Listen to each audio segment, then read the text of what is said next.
Hope everybody's having a good day today. It's middle of the week, hump day. Welcome to the show where we love movies and you get to watch us love on movies, which sounds really perverted, but it's not. Loving on movies? Yeah. Coming out of your mouth, a lot of shit sounds perverted, Gary. I know.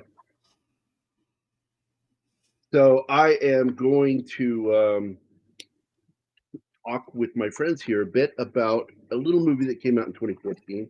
I don't know if you've heard of it. It's called Godzilla.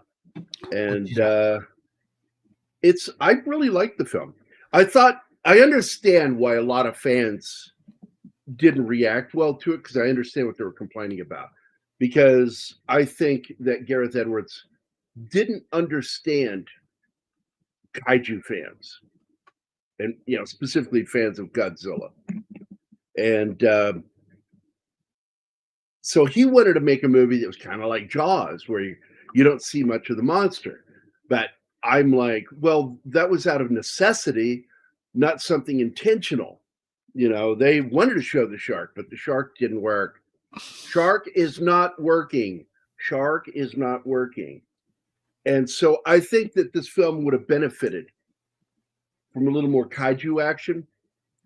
And I think that the other mistake he made that pissed some fans off was the fact that he made up his own kaiju to fight him, or for him. You don't do that. You cannot take something that already existed and has a shit ton of fans and then make it your own thing. That's narcissistic.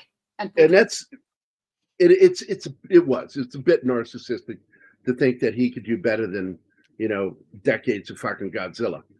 And so I'm not a big fan of what he did, but I do like this fucking movie. I think it's a good story. It's well written. I love that, and a lot of people don't catch this, that there is a parallel story going on within this story.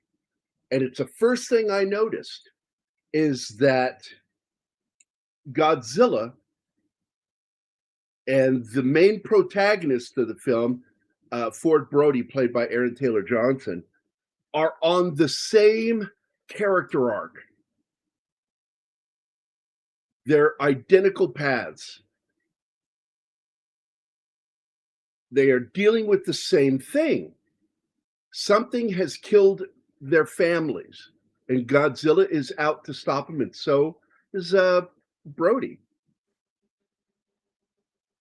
And I don't think it's a happenstance that the character's name is Brody.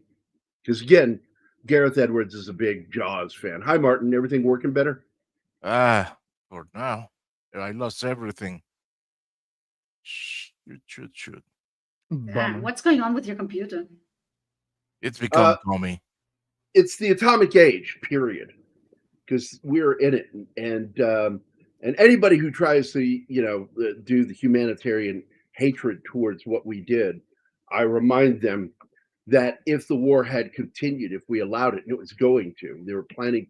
In fact, there was a revolt in Japan. A lot of people don't know this, that hardcore Japanese, imperialist Japanese, tried to overthrow the government to keep them from surrendering.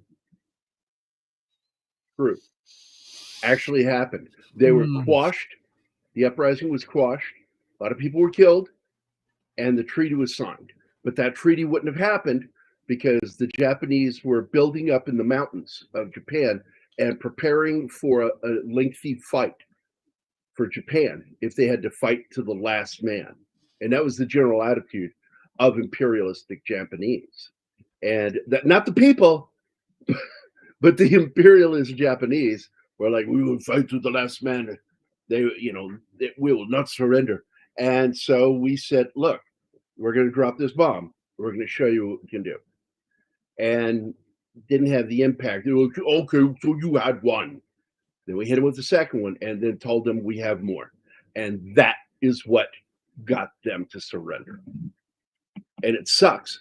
But if they hadn't done what they did, and they killed innocent people in those bombings, hell, we killed Christians. We didn't just kill Japanese. We killed Catholic missions in Nagasaki. And it was really fucked up, man. but those cities were specifically chosen because of the lower populations, and they wanted a lower kill yield. And but the fact is it was done to prevent them from continuing the war, because MacArthur and all of the leadership had said that if this continues, if they don't surrender, the casualty rate for America will be in the millions, and as will the Japanese. Yeah, the argument was that they saved lives by dropping the bomb. We saved lives by doing what we did. And it's hard to believe it, but it's true.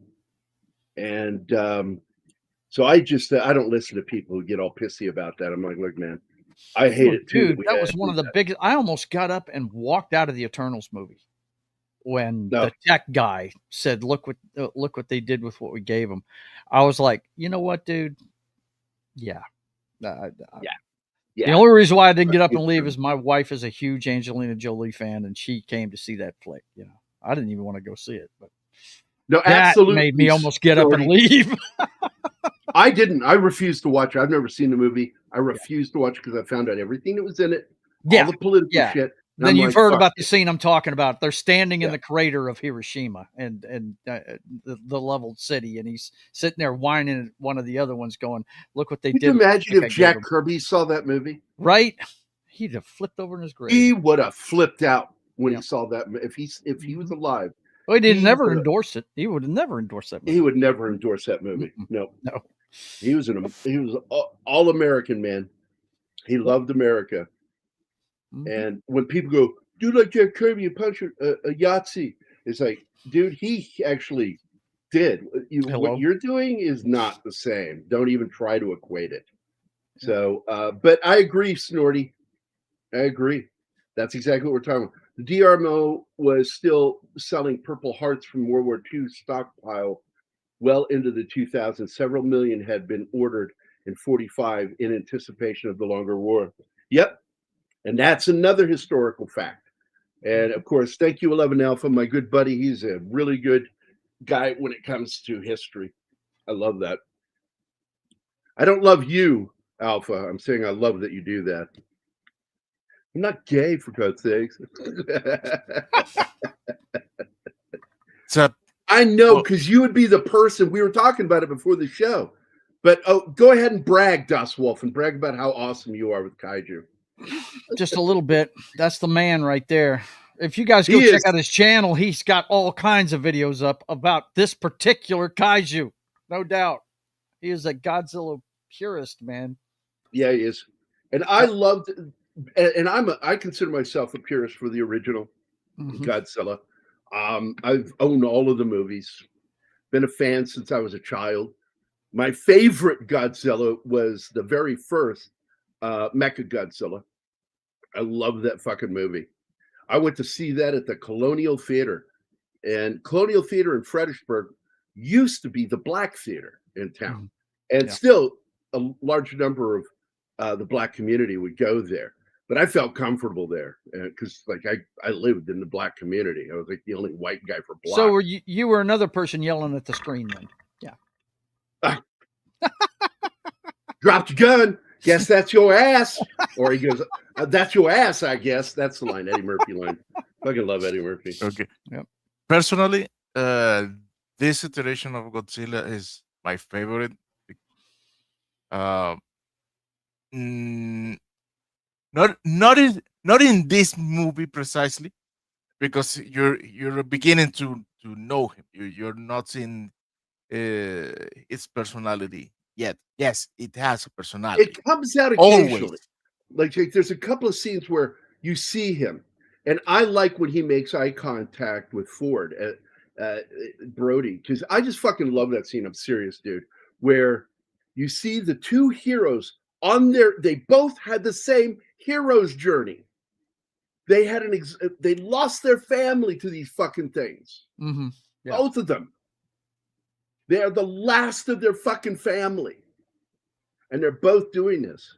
Great fucking storytelling. Well, I'm telling you, I like him. Okay. I'm not a big fan of Gareth Edwards, but I would say that I really do like his work. I like the movie Monsters. I didn't like Monsters 2, but I liked the action that was in it. A lot of military stuff. He likes military action. Now, we're talking about our favorite Godzillas, and John is not here, so I will speak for him. John, you're my friend. I know you, and I know that his personal Godzilla is Godzilla 98. See, you're wrong for that, Martin. No, I'm not. That's just messed up, dude. Why would you do that? You are wrong for that, Martin. You know he's going to be ranting in the chat any second. I know. This movie was Hollywood's chance to fix what was done by Centropolis. They should not have made that fucking movie. It was originally supposed to be made by a fan of Godzilla, and it was going to be dark and scary, and it ended up in the wrong fucking hands. And so this was kind of Hollywood's last chance to save the day. And despite the fact that they fucked up with the feet, and man, there was blowback on that. Anybody remember that? I do. There was huge blowback about how fat he was, which I argued, have you ever seen a back shot of him walking away from, Japan, going back in the ocean? He had a fat ass. Japanese Godzilla. Stupid elephant feet. I hated that. But the elephant feet was what I understood. I agreed with that one, but he really was chubby in this. He was like big, all the way up to his neck. Yeah, in my house, this movie, we call it Fatzilla. Fatzilla. I like that. Fatzilla. Yeah. You can note with every installment of this franchise, Godzilla was getting leaner and more athletic. Well, that's because they listened, and they didn't bring Gareth back because they understood that as good a job as he didn't listen, and he wanted to do his own thing. He wanted to do like the Fleetwood Mac song and go his own way, and it backfired on him. But the film was good enough that fans of Godzilla still watched it and enjoyed it. I include myself on that. Well, he got leaner and more muscular in the second film, which we're going to be talking about on Friday. Hopefully you can make it for Saturday's show, John.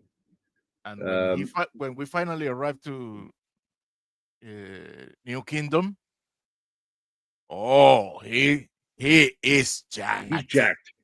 He's jacked. And I'm going to tell you, I really thought about doing this one on a Monday, starting with this on a Monday and doing something else today, because this is such a military film. It's got a lot of military action in it. And I like that. A lot of your characters in this movie are Navy, Army, and fucking Marines. And I love that the Navy guys let him in because he's the EOD expert that knows how to handle this bomb. He's the one who set it up. So they take him with him. They do a fucking halo jump. Thank God he's a Ranger and knows how to do a fucking halo jump. He's an airborne Ranger.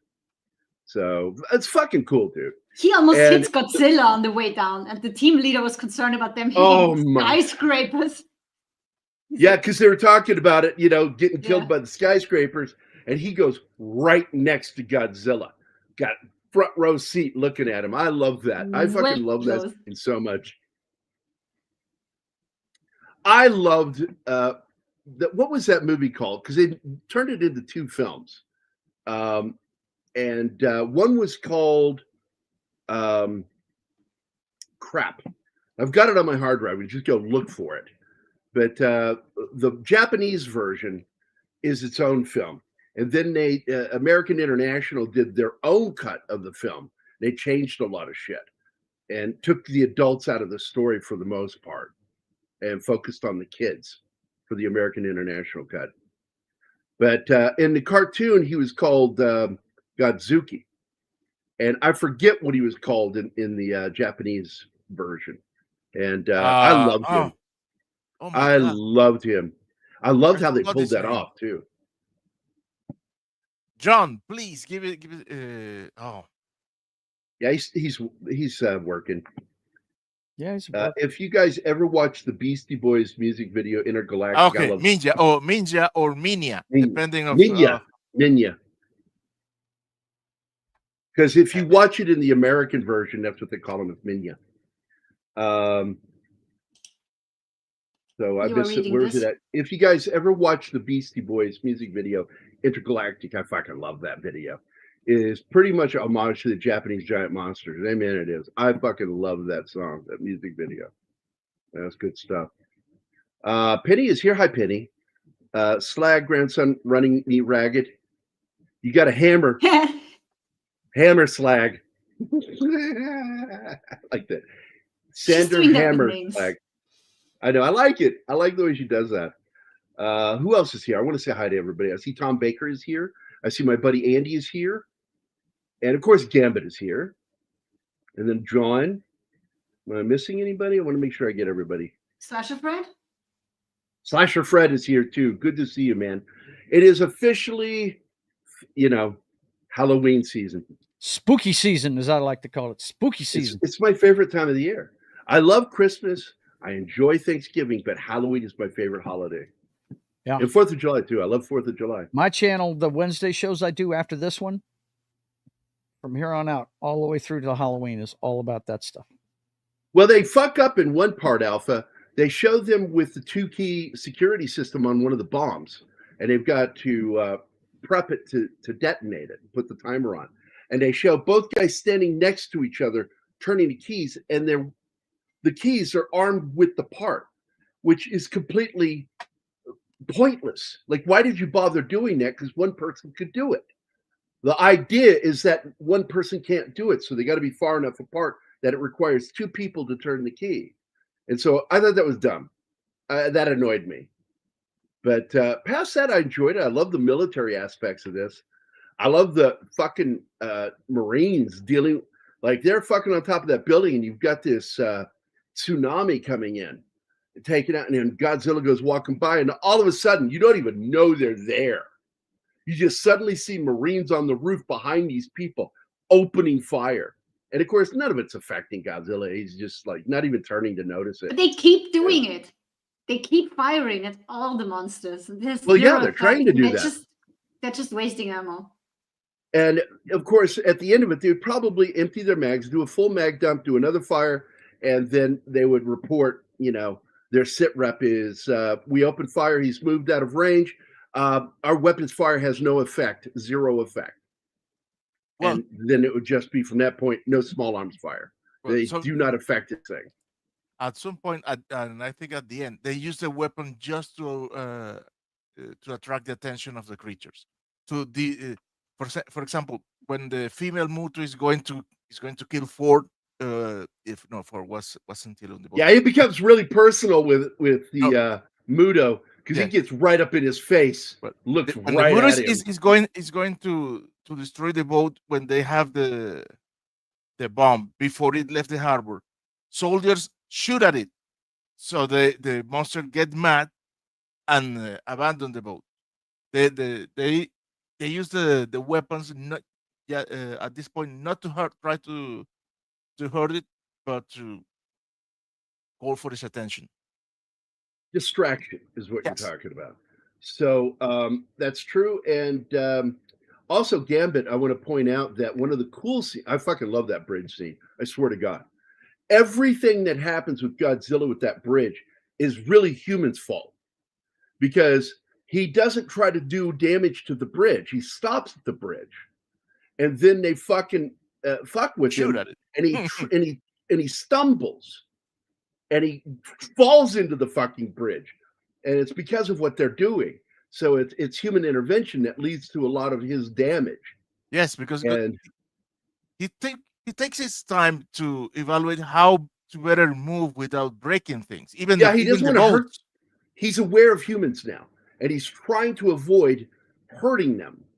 And it takes a while for them to fucking figure this shit out. It takes a lot of communication for that understanding to occur. So I understand it's taken a while, but that moment when that Abrams tank fires point blank into his fucking thigh and belly, and it does nothing, that was my favorite fucking moment. I swear to God, I fucking love that moment. Just fucking tank firing point blank range into his gut and leg, and just bounces off like Jesus Christ. This Dude, Godzilla is so badass. we need a meme of Dr. Serizawa with Don King's hairdo saying, "Let them fight." I Oh, love yeah. that one. I love that one. It's one of That my should be a favorite clip. lines in the film. There's so many great moments in this film, but that's the single one when they ask him and he says, "Let them fight." And I'm like, fuck, I got fucking goosebumps in the theater watching that. Fuck yeah. Yeah, you can say you're not here all you want to, E. Clay. We know you're here.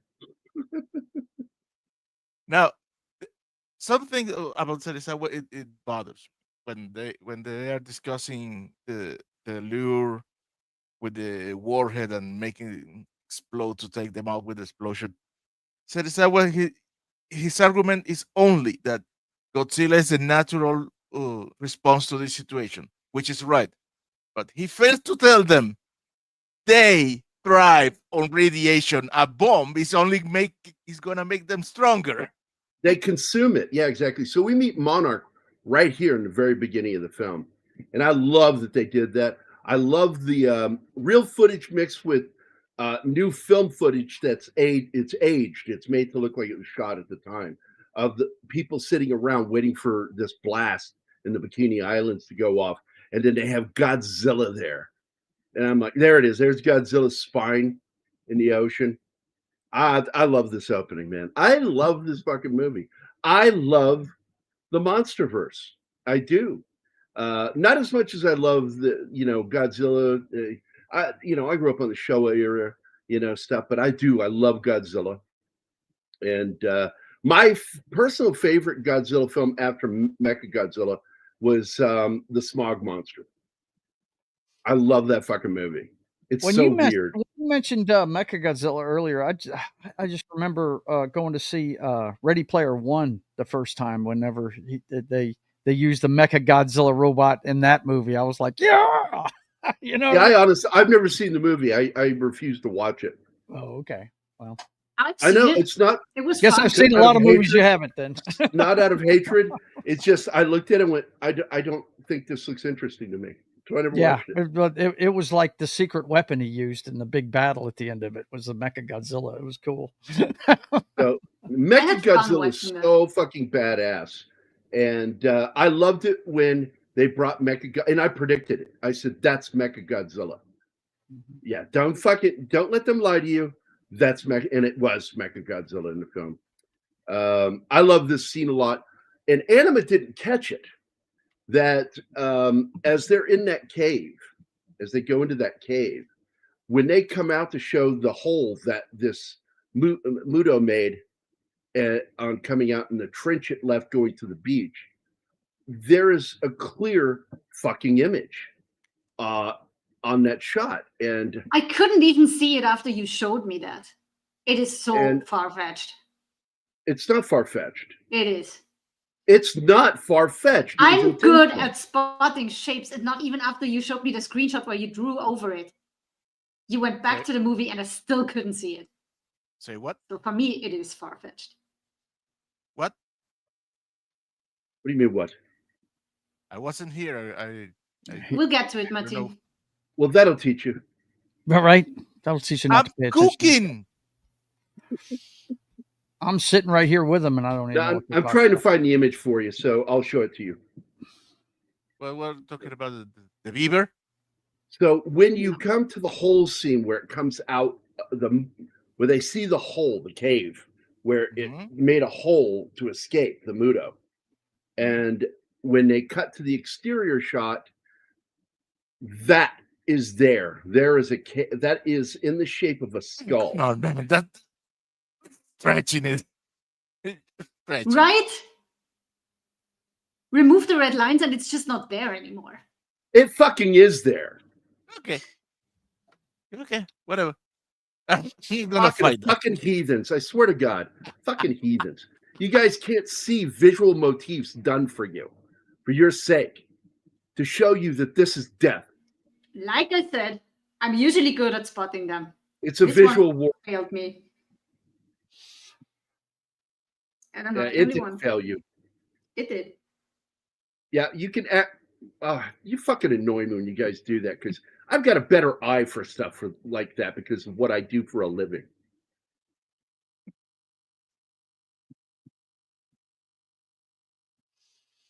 That's just it. You see it as an artist. We see it as movie watchers. Let it go. Let it go. Right there. Right there. How you can't see the skull. Take the fucking comment down. Wait. Oh my God. You can even see the teeth in the rock down below. Now that you pointed and underlined it, well, yeah. Yeah. Heathens. Oh my God. This guy. I swear to God. Godzilla is it's all about Greta it's Greta Thunberg. Yeah, it's all Greta Thunberg's fault. Yeah. Her and Emma Watson. It's all their fault. Yeah. And the funny thing Emma is Watson is acting on her own. Greta is just a product nuclear of energy Godzilla, which is really good because the fact that Godzilla existed before the atomic blasts. He is an ancient species. And I love that they've stuck to that rather than the bullshit about the atomic bomb. Fucking ridiculous. Hey, Country Shave. How are you? Enjoying the shit show? Best fucking Avatar ever. Oh, shoot. For been talking. Oh, that's a great film, man. Another one I like is actually modern. I love the movie The Host, South Korean film. Oh, not the young adults. I still got to watch -1. I just haven't found time to watch it yet. Dude, what are you waiting for? It's not that I'm waiting for anything. I'm doing a lot of real things. Funny story.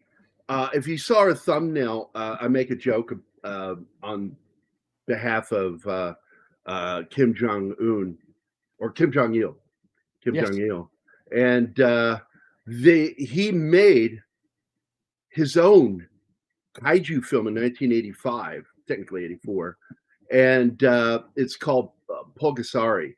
And I like the film. I do. I like the film. It's a weird movie, but I do like it. And it's so fucking weird.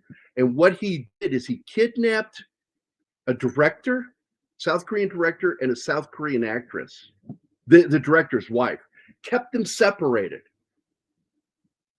and imprisoned both of them and made films. And then the two of them got together and decided to pull his leg and tell him that they're happy doing what they do for him, and they would gladly go to the Cannes Film Festival to represent North Korea for a film. And so when they did, guess what they did? They jumped ship. They jumped fucking ship. The husband and wife escaped. I saw that coming a mile away. It's fucking awesome story, dude. It should be a movie of its own, their story, because they were there in prison for over 10 years. And he kidnapped both of them. This is probably the most painful part of this film, is the fact that, you know, he knows something's wrong, and he sends his wife down to her death. Well, and that plays such a heavy toll on him. No, it does, but he realizes there was nothing she could do down there. This was going to happen, and all he did was sent her down to die. Well, he calls her back as soon as he realizes. He realized that after the fact. So, because it's not that he was, oh yeah, well, I'll sacrifice my wife. No, he's no. I get that he feels terrible about it, but they are all just doing their jobs. It's just the moment when it hits him, there's nothing we can do. It's too late. He thought there was something for her to inspect down there. Yeah. Go look for these things. But then he realizes too late that there's nothing, and he orders her to get the hell out of there. Right. And it's too late. It's too late. Oh, man. And having to be the one that closes the door on the. And then she makes it to the door and they say goodbye. And then you hear her fall to the ground. It's heartbreaking. Such a tough moment. That and later when he dies in the helicopter. And on his birthday, no less. Yeah. Damn. I've never read that one. I stopped reading fiction, I think, right around 2002.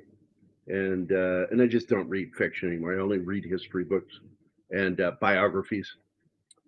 But I bet it was good. I hate to say it, but she might have had a slim chance if she hadn't have gone back to help the guy that fell down. Oh, absolutely. I don't know. That thing was fast. I'm not sure if she would have been able to outrun it. Yeah, she probably had a better chance, but none of them made it. No. Nobody made it out that fucking door. That means that cloud they weren't going to make it. Yep. Yeah. And he waited until the last second closing that door.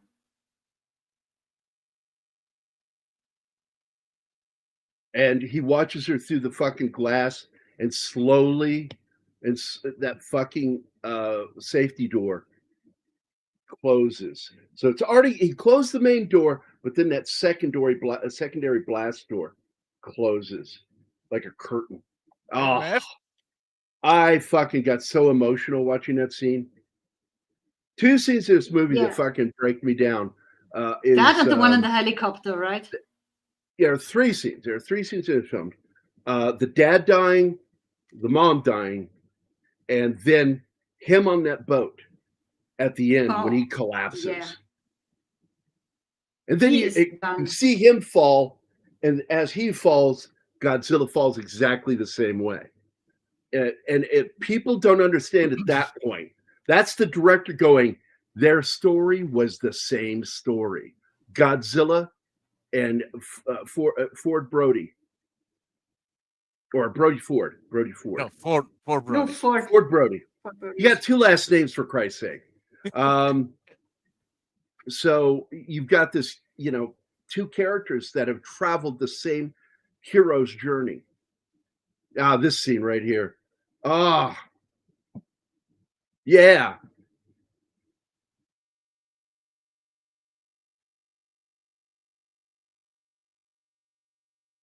What's this? Tom Baker, Slasher Fred. What did? Because it says the cloud inspired your carpenter to make the fog.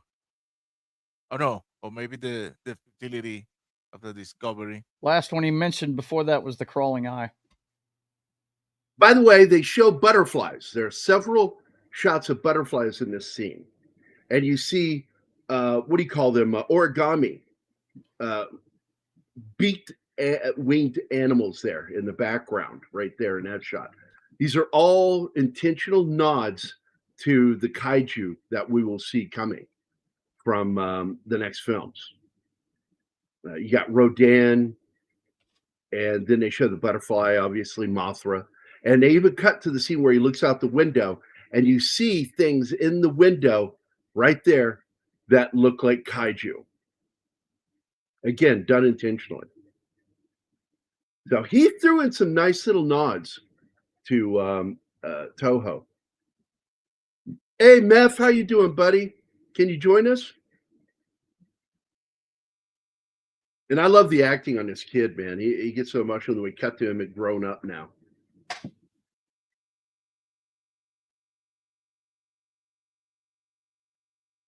Yeah, it's got a good cast, man. Good Lord. And I love the way that they play us in thinking that the dad's going to be a major character through the film. It's like, no, he fucking dies. But he dies being proven right. So he knows it before he dies that he was proven right. Isn't that our guy from Kick-Ass? Yep. Yes, it is. Aaron Taylor Johnson. Yeah. And the one who should be born. Yep. And look who it is there. That's Scarlet Witch. Mm-hmm. So you've got Elizabeth Olsen and Aaron Taylor Johnson. Both are Marvel actors. Aaron played the failed Craven film, and Elizabeth Olsen is the Scarlet Witch. And he was Quicksilver. We should make it clear they don't play brother and sister in this, though. Depending on which one. You know, yeah, he was Quicksilver in their universe. Yeah. And that's right, there were siblings in that. I forgot that he played that. And then he came back later to play Kraven. Yep. For Sony Marvel. Mm-hmm. I like this scene between them. I missed your laugh. You know, they're flirting so well here. It's adorable. I love that he's a young dad. So now he's just like his own dad, has his own kid.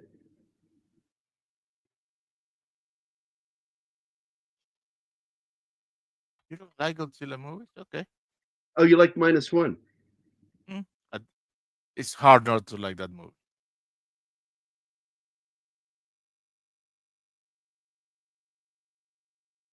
Yeah, by setting off the hydrogen bomb there in the Bikini Islands.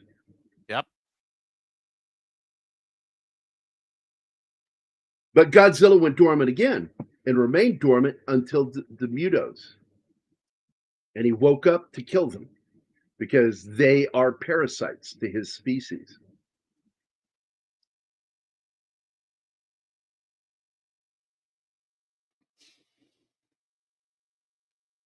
There are a lot of subtle little Easter eggs. I even say that skull, that giant skull there, could potentially be kind of an Easter egg for King Kong. I was fixing to say, wasn't Skull Island the next movie after this? Yep. Kong Skull, no. Okay. The third movie, and I would like to do it Saturday, but that is absolutely going to be a military Monday movie because it is basically Apocalypse Now meets King Kong. Mm-hmm. You got Sam Jackson as a warrior, fucking kicking ass and taking names, and then getting smoked by a fucking skull crusher. I love this. Dad's the troublemaker, and the son has to bail him out. I fucking love that. Well, he has to fly to Japan to bail him out because Dad stayed in Japan apparently, and he moved on. He's in the US now with his wife and kid. American, by the way, but he speaks fluent Japanese due to his past background as an exchange student in Japan.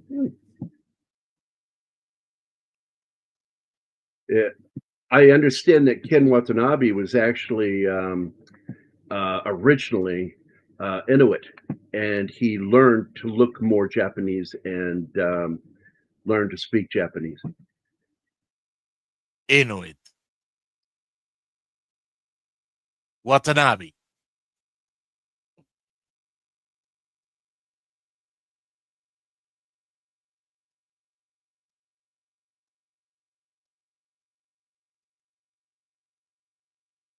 Oh, we have got to turn to Gary.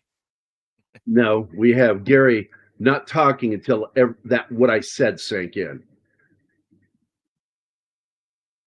Rodan put on a red light. That's Roxanne, buddy. Wrong fucking. Oh, damn.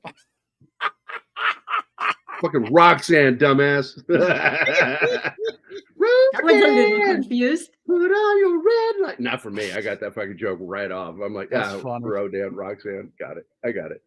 Yeah. I'm a Police fan, so. What did Tom say? You guys ever watch WandaVision? The first 2 episodes are homages. Oh, yeah, absolutely. Yeah. And I caught what the homages were. I loved it. And then this show got stupid, and I walked away. Yeah, they had a kept great it like opportunity. that the whole time. They'd had a hit on their hands. Yeah, and it was all headed towards Mephisto, and they chickened out. And instead, they made it about what's her name? It was what's her name all along? Agatha. What a fucking stupid idea. And that's a show I didn't fucking watch. Like, oh, I did. And I like her. I think she's funny as shit. I won't watch stupid shit like that. They can fuck off. There was a song called Godzilla by Susie and the Banshee. Yeah. My favorite. I like the Blue Oyster Cult one. Blue Oyster Cult version. Yeah. It's the best version. Yep. They call it racist, and I'm like, oh, fuck off, you Karens. Goddamn fucking shithead fucking young people. No. There goes Tokyo. Tokyo. Oh, no. Godzilla. Yeah. Awesome. I used to intentionally conflate the songs Godzilla from them and Joan Crawford Rises. I would start doing the lyrics from the song Joan Crawford Rises after the first verse and chorus of Godzilla. And people are like, what the fuck are you singing?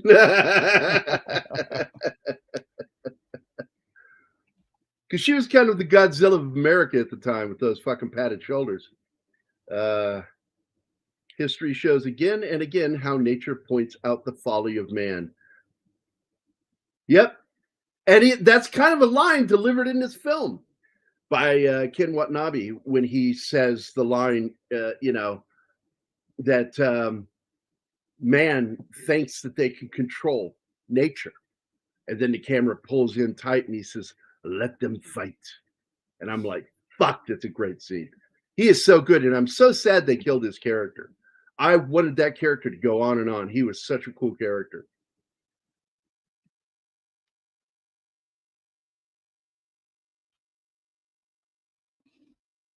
Gambit, Borchers has great humor, always answers my questions.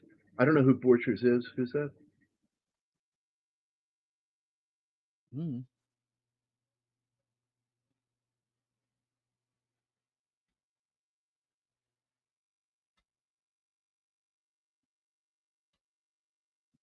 Oh, I know who you're talking about now. Okay.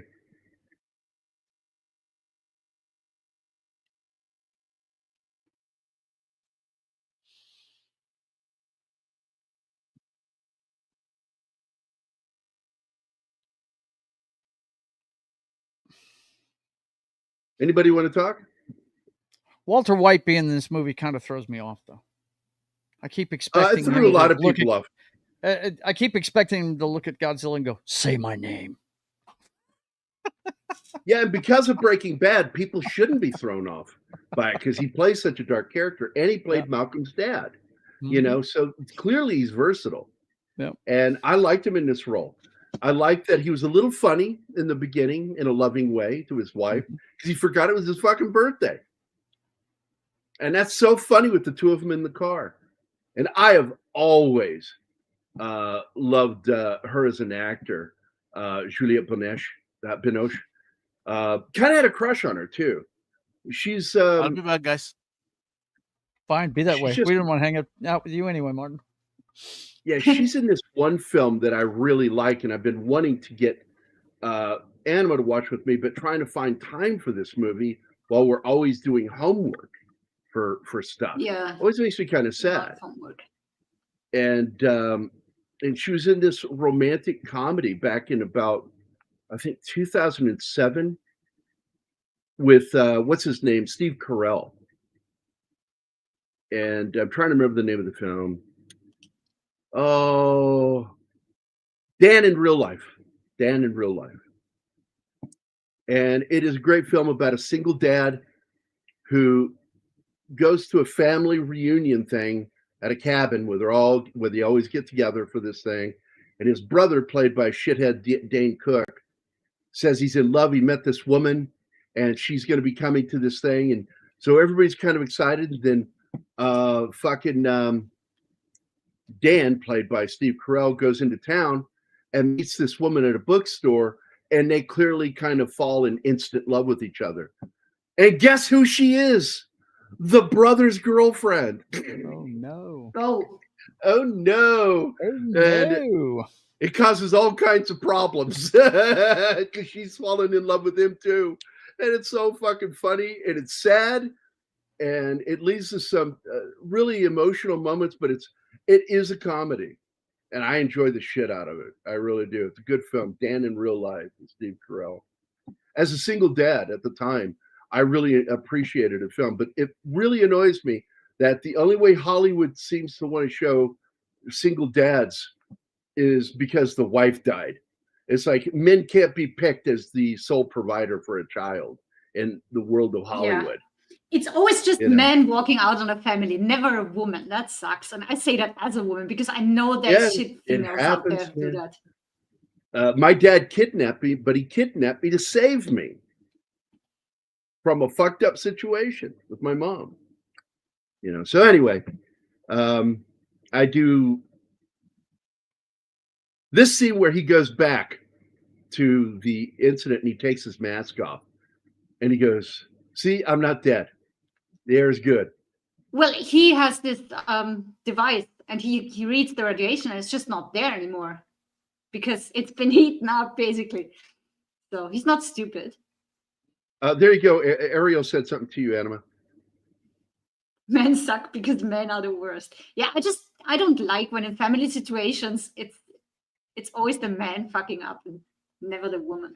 Yeah, Sting pissed me off when he wrote that song that got picked up by a country artist and they released a country version of the song.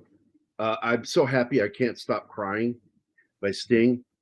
And goddamn, man, that line when he says at the end, men got to babysit sometimes. I'm like, fuck you. It's not babysitting.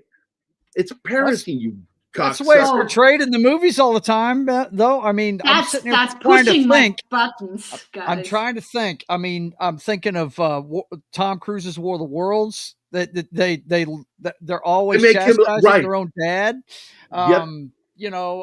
Bruce Willis in what's the name of that? The Last Boy Scout. His daughter's always giving him shit. I mean, they have to eat shit from their exes and the kids in almost every movie. The two women in that film, his ex-wife and her, are just shitheads. Yeah. Mm-hmm. Both of them are shitheads in that film. And that's supposed to be the daughter's character arc. She starts out as a shithead and then grows to appreciate who her dad really is. Right. And I do like that, but it's annoying when it happens. Yeah. Wait a minute. There was a comment that I wanted to look at. I put it up there from Ariel. More Muppet shit. I've seen it. Yeah, there it is. There it is. At least men aren't Muppet hating animals. This is not true because the area around Chernobyl was still, or is still, very dangerous, but that doesn't mean it's lifeless. You have animals there, they're just fucked. Ironically, it's interesting to me that both this film and the 1997 film have nuclear accidents in them. Chernobyl is in the first film. Oh, I didn't know that. Because that's where it starts. It starts with Matthew Broderick's character is in Chernobyl looking at the reports of these giant earthworms. Yeah. He's looking to see if it's true. That's where he's at when they come looking for him, yeah. When they come looking for him. Yeah. And this film opens with Fukushima incident, except this one takes place in 99, not in the 20-teens. You're going to say something, Martin? Yeah, I like in 98 when Matthew Broderick is talking with the colonel the first time they meet and said, "Oh yes, the radiation make those worms big and huge, enormous, 15% bigger." And the colonel is 50%, right? And then showing the footprint of Godzilla. Yeah, he shows them the footprint. Yeah, it's crazy. Oh, I would kill to see the Muppets Chernobyl movie. Would they survive?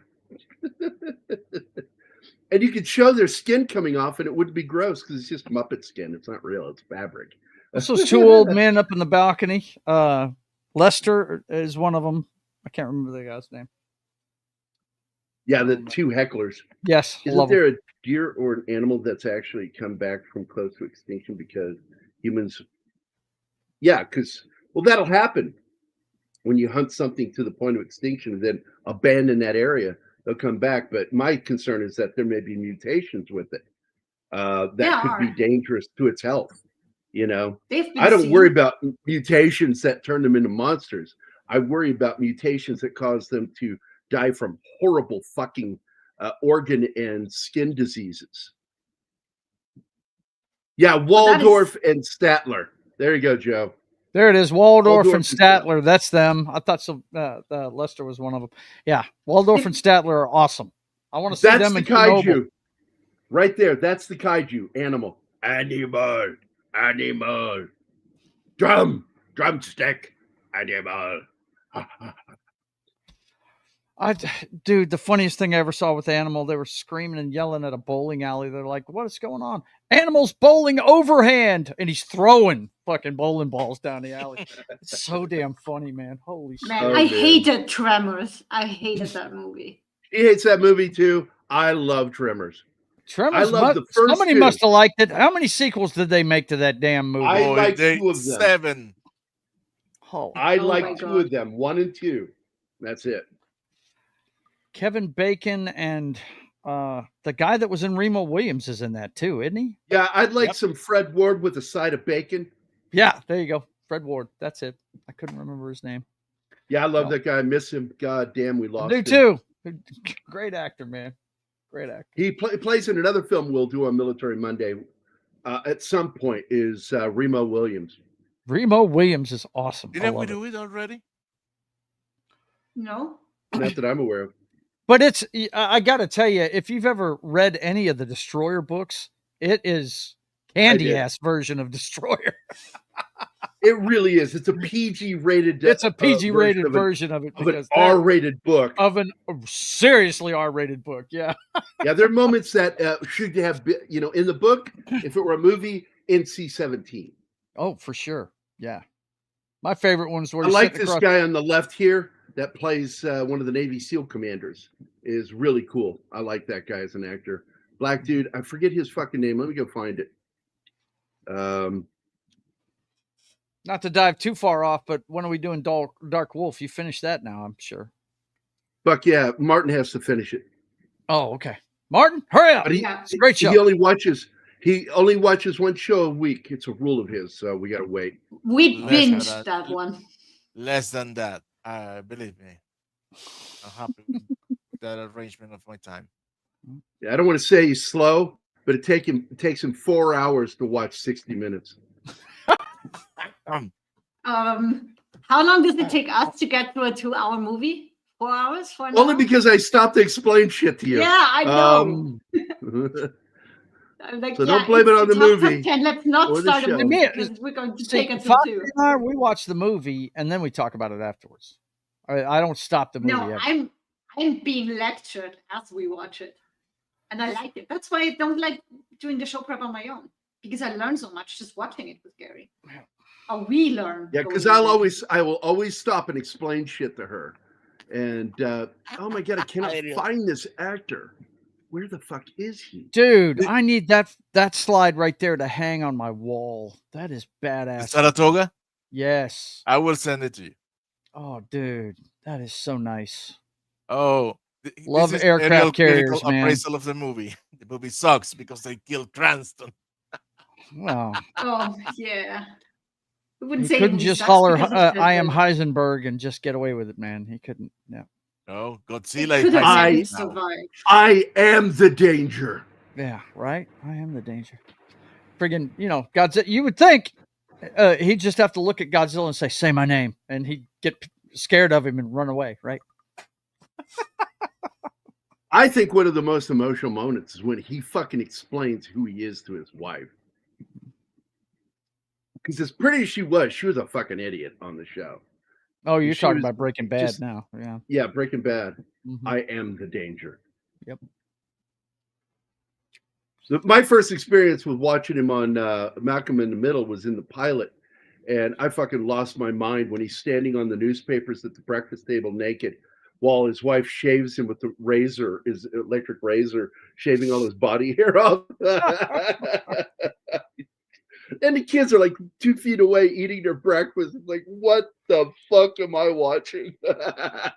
Well, Ariel, in their defense, they're trying to make it like Cloverfield, probably. You know what I mean? Just maximize the effect when he shows up, Yeah, but it's not the shark. It's the Godzilla. We know Godzilla we understand what he looks like. I understand. 60 years. Yes. Hopefully they learned their lesson that kaiju fans like to see a kaiju destroy the city. It's fun. And beating the shit out of other kaiju. Right. So let me pull this up for you guys so you know who I'm talking about. The naval commander, he's a Navy SEAL, is played by an actor that's on, he's a regular on that TV show, The Rookie. Okay. And it's Richard T. Jones. And he is so good as that commander. Not very many scenes in it, but he's really good in this movie. Huh. This film is just chock full of talented actors. Yeah. Not one bad actor in this movie. They probably put out a casting call, said, who wants to be in a Godzilla movie without Godzilla in it? You'll be the star. Come on. Well, I wouldn't say that is Godzilla without Godzilla either, no? But yeah, thank you, know what I'm Ariel. saying. A little more. Right. I couldn't read your comment because I was over in IMDb trying to find him. Yeah.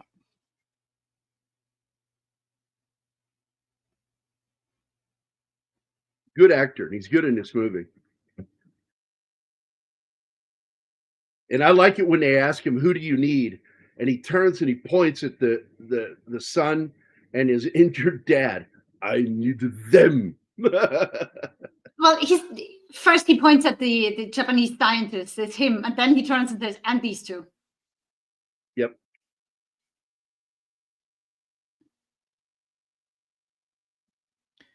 An EMP attack. Electromagnetic pulse.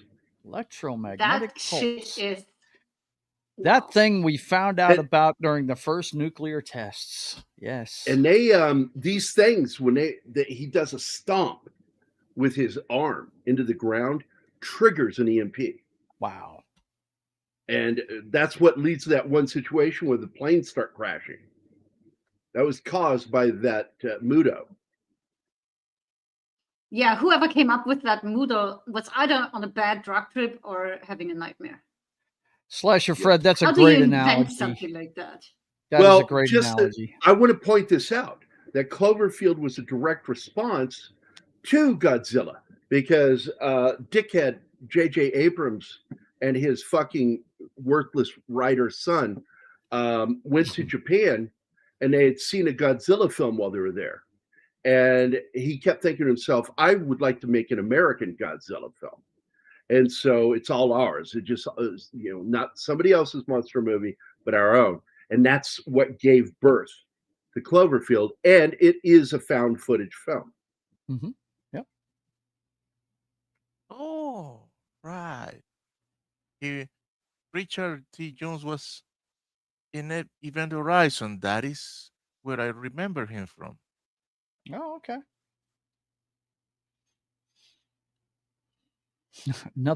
another movie with a lot of great actors in it.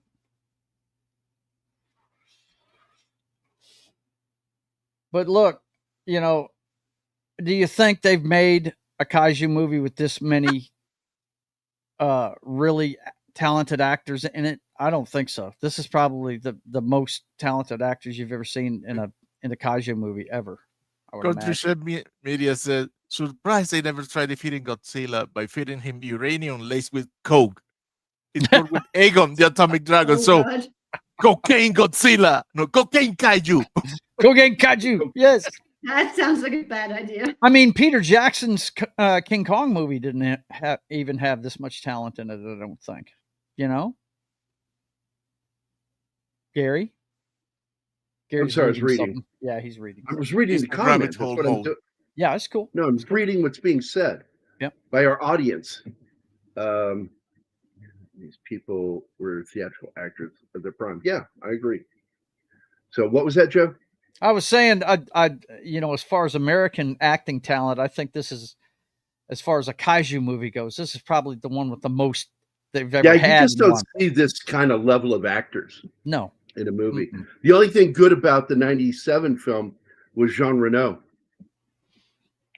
Well, yeah, I'm sitting here thinking, I'm talking about the big monster movies on the whole, because like even Peter Jackson's King Kong didn't have this amount of talent in it. You know what I mean? You had Jack Black and Adrian Brody, but the rest of them really, didn't really know who they were. Yeah, it's like all you got to do is turn shit off, power off. Yeah, how do you do that in a plane in the air? Well, in the air, that's the problem. But especially if it's caught off guard. Well, the EMP would do a lot of damage. Mm-hmm. Now we have a mother problem. But that's the problem with fly-by-wire. Yeah. Most of electronics devices nowadays, they are never off. They are always in a standby mode. So you think you turn it off and it will fry. Right. Yeah, and the thing with cars, they're called as a solenoid. Mm-hmm. Like if you get old engines, just simple combustion engines, EMP won't have any impact. It requires technology for to be impacted by shit like that. That's why in the movie, what is it called, War of the Worlds, he was looking for older cars. Yep. And he told the other guy, "Hey, the car is not starting up. It's the solenoid."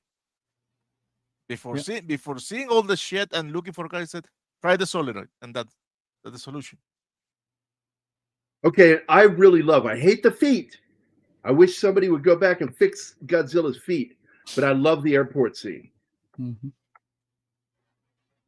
I love all the shit that goes down at the airport. Him saving that little kid, all of it. Very heroic shit. Yeah, but it kind of falls flat when the parents find the kid and the kid just runs away and the parents don't even look for him. They just walk away with their kid. Like, how did you get here? Did somebody bring you here? Thank you. No. Because he told them through the closed door, wait here, I'll bring him back. And then all the shit happens. So yeah, they should have been looking for him to say thank you. But nothing. He's so sweet with that kid. When he gives him the toys older. You guys better stop referencing the 98 movie or John's going to get upset. No. Beastie Boys Godzilla. The Godzilla from the Beastie Boys music video. That's what about it? That's what he's talking about. I don't understand. What's the problem? I missed something. Cocaine Kaiju. Cocaine Kaiju. Oh, Cocaine Kaiju. Okay. Let's see. Alpha, I'm guessing the monster EMP generation is something a little different since it's organic and not done by a device. Yeah, it's done biologically. Yeah, the question is... Because all it does is it stomps its foot and triggers an EMP. And I'm like, why? Well, that's a cool fucking power. Like, yes, I don't know. I have no idea. A fucking cool a cool power that has no use millions of years ago. Well, I don't know if it did it on purpose. We don't know that. It's just something that happens. And then it shuts down the fucking jet fighters that are right over him. Seems kind of strange. I never saw it, but I heard it was good. Cocaine Muppets. Okay, Sandra, you're on side. Oh, we've had Cocaine Muppets, believe. In Greg Devani, well, the Muppets did cocaine. Animal is clearly a fucking cokehead. Anybody? Oh my God! Don't even reference the 2025 War of the Worlds. Oh God, that all that is a big Amazon Prime ad. I will never watch it. Deleted Scenes watched it, so we didn't have to. I just don't know how Ice Cube is not going to get an Oscar for that. Oh my God. So yeah. Are you saying Steven took one for the team? Oy.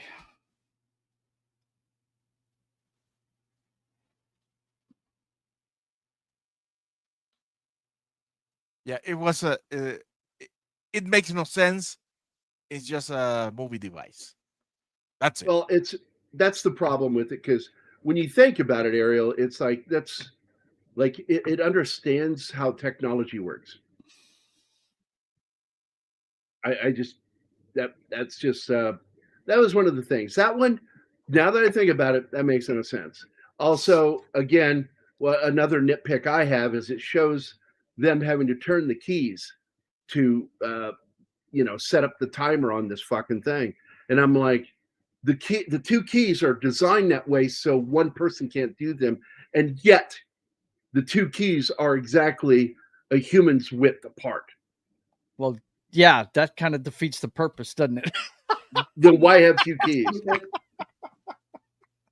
That made no sense. I'm like watching it going, what the fuck? Oh, man. Because it looks good. Well, I think they're intelligent, but they're not going to understand the technology. I don't believe that for a second. Unless they know ate one. aliens from the past. If they broke it and looked in there and went, wow, that's a lot of technology in there. It's really yummy. And it's got a chewy center. I like that. You know, I could see it if that happened, but we don't see that. That shit happens later. There it is. I love this fight scene and how they pulled this off. Whoa, country shape. That is a long reach. One thing doesn't have to do with another. Absolutely no Yeah, correlation. no. Zero correlation. He's fucking around now. Now maybe it's what he stepped on. Do we remember what he stepped on? Well, maybe he stepped on something. Yeah. That's what I'm saying. Fuck off, Joe. Fuck off, Joe. Come on, bro. Come on, bro. Well, it uses echolocation to find shit, but he doesn't know what kind of technology. I mean, it's like, I mean, I understand. How is that thing supposed to understand technology? It's an animal that eats energy. Yeah. But we don't see it flying anything other than its own wings. And your thoughts on Steven's War of the World? Are we talking again about Ice Cube? Is that no? Or Spielberg? Spielberg. I liked it to some extent, but it's still. I have so many problems with that movie. I enjoyed it, but I had problems with it. I love the Tim Robbins scene. I think that's cool. I thought that. Well, that's from the book. Cool. That's from the book. Yeah. And I thought they did a fairly good job with that character. And they got a guy that really is a pretty unhinged person in real life. Hello. Tim Robbins. So he plays crazy really well. Yeah. I like some of the stuff in it, but you know, the is it 1954 version of it? My favorite version of it, I used to have an album of the Orson Welles radio show. And that was the badass. 53 version. Yeah, that's the good one. Yep. And boy, there were problems on that set. Were there? Yeah, there's so much shit going on behind the scenes on that movie. And even more, a lot of people aren't aware of everything that went on behind the scenes with the first movie, The Thing from Another World. I'm like, good God, the shit going on behind the scenes on that movie. Mm-hmm.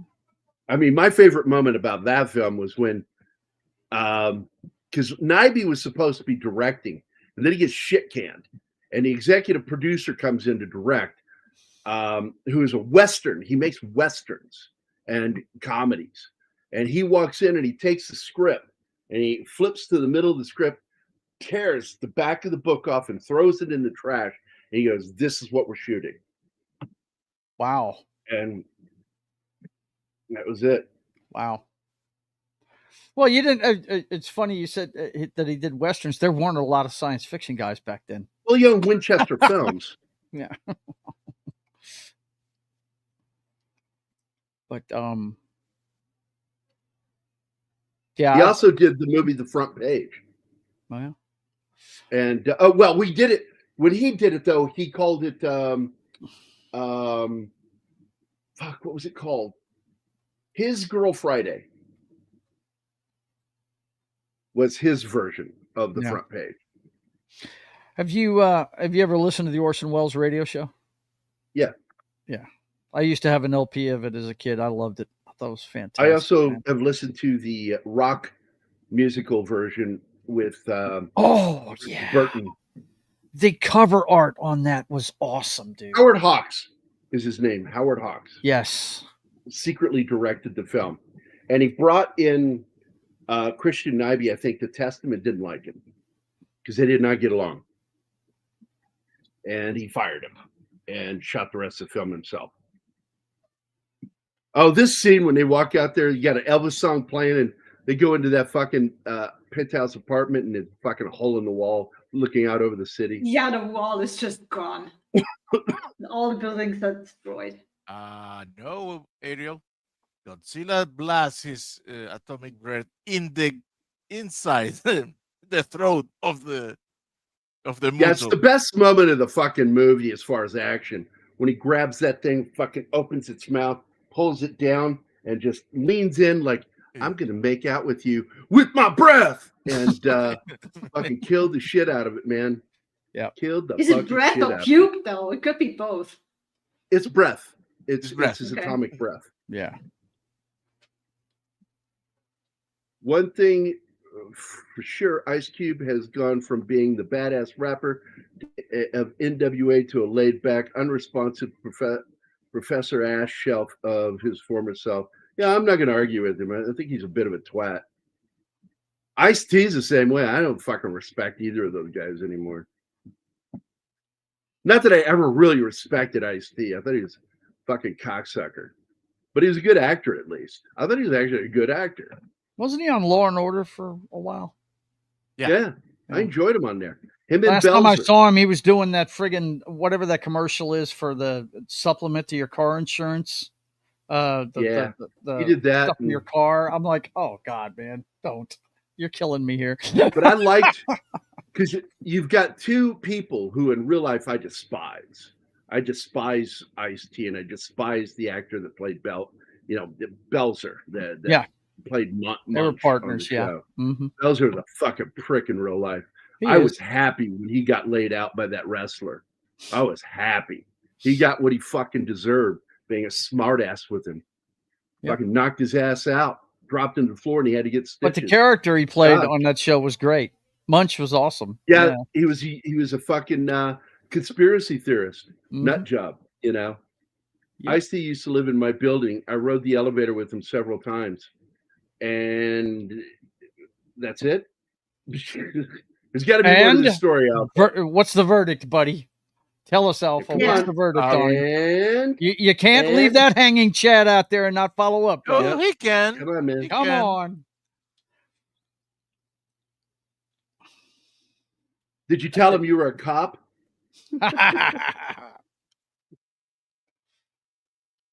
Sander, after Godzilla walks on Bakalakadaka Street, there is no more Bakalakadaka Street. That's right. Yeah. All he has to do is take one step. And there's no more Bakalakadaka Street. This is the location that was once Bakalakadaka Street. Yes. Now it's just it's an ruins. X street. Yeah. It's just dirt. Nothing is ever going to grow there again. Okay, Sander, there you go. I've got 5 terrorists going southeast on Bakalakadaka Street.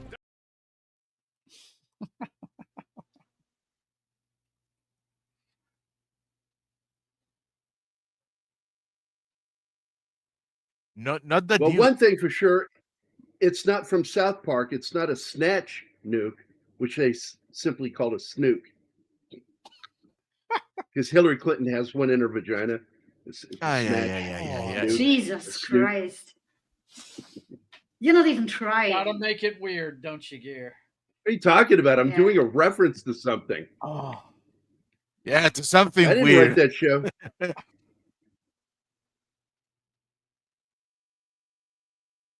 Not to be mistaken with Snoke. No, Sander.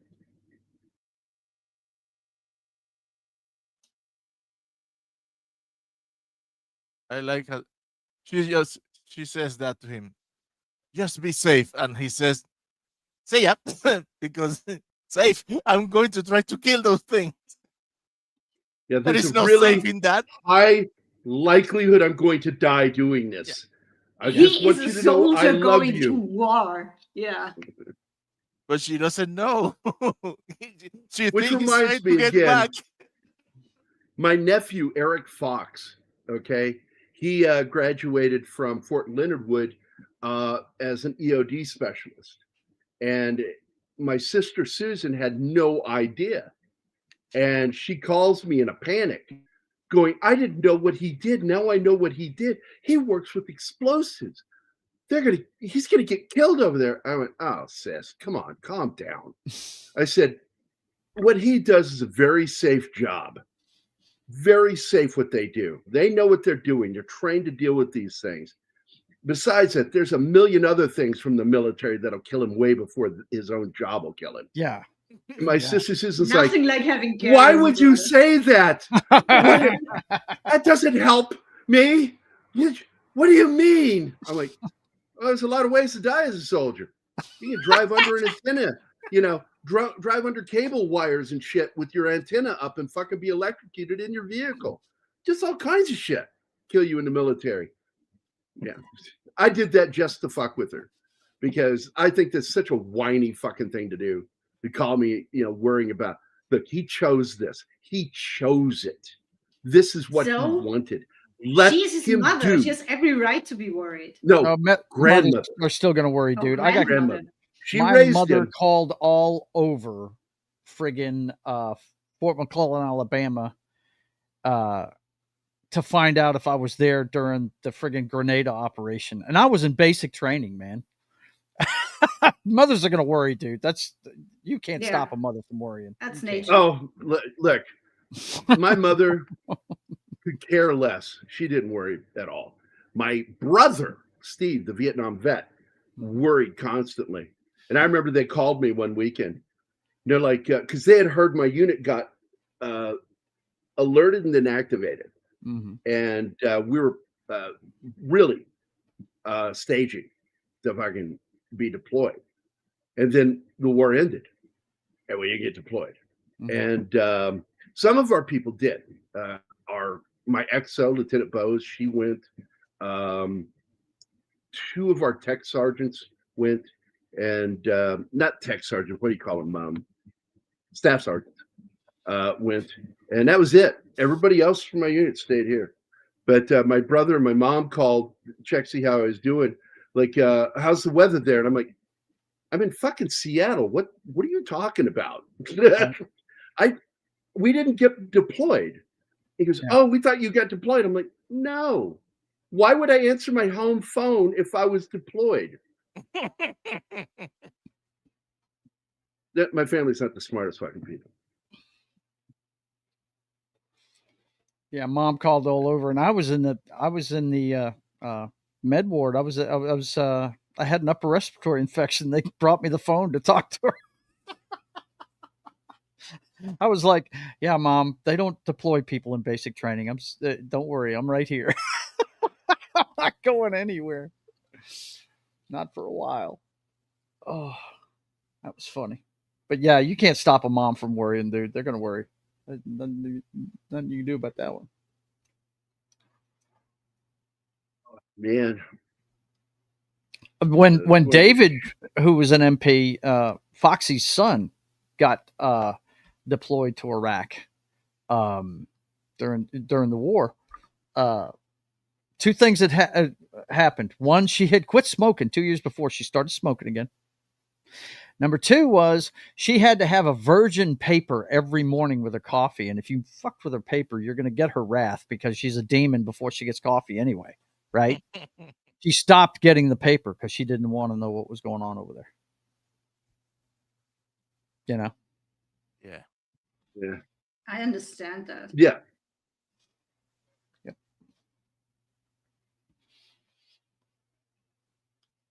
Oh, dude. I do like this whole scene here. God damn, man. The horror of fucking dealing with these fucking kaiju. These guys are like, fucking, we're used to human-sized targets. Right? What the hell? We're not used to things the size of a fucking stadium or even like a skyscraper. Like, fuck that noise. What am I going to do to that? Well, the good news is you cannot miss. Your shots are always be on target.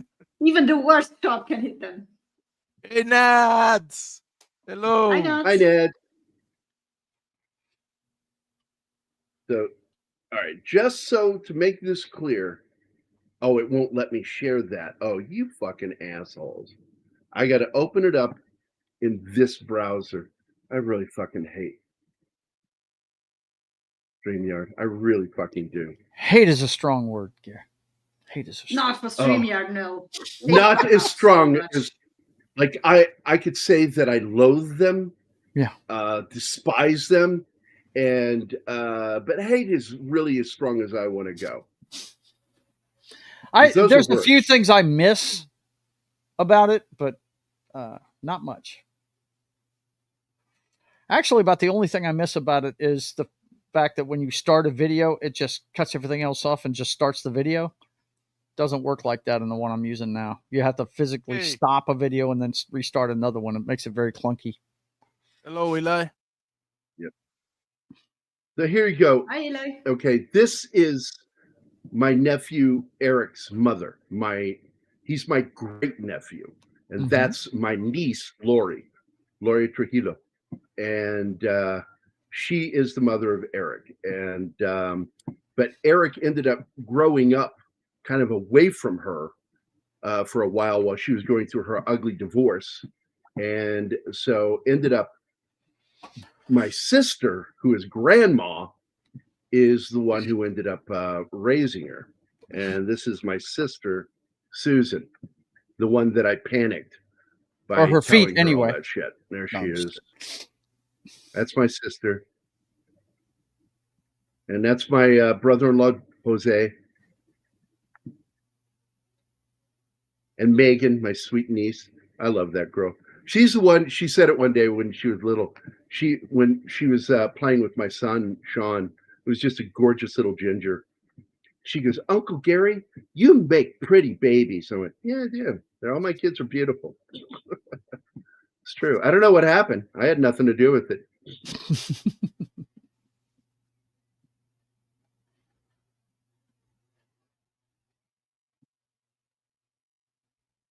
Oh boy.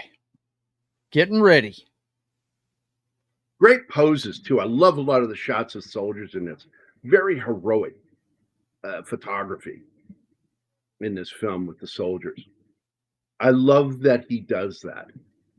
And he did the same thing. If you watch his movie Monsters, same thing. Soldiers are not bad guys. I get so sick of Hollywood treating soldiers as bad guys. Right. As automatons of command and without being able to think for themselves. Like, sorry, that's not what soldiers are. Yeah, I saw somebody say the other day that there are no liberal soldiers. I said, bullshit. They've got every walk of life in the ranks of the U.S. military. Sorry, let me explain it to you real quick.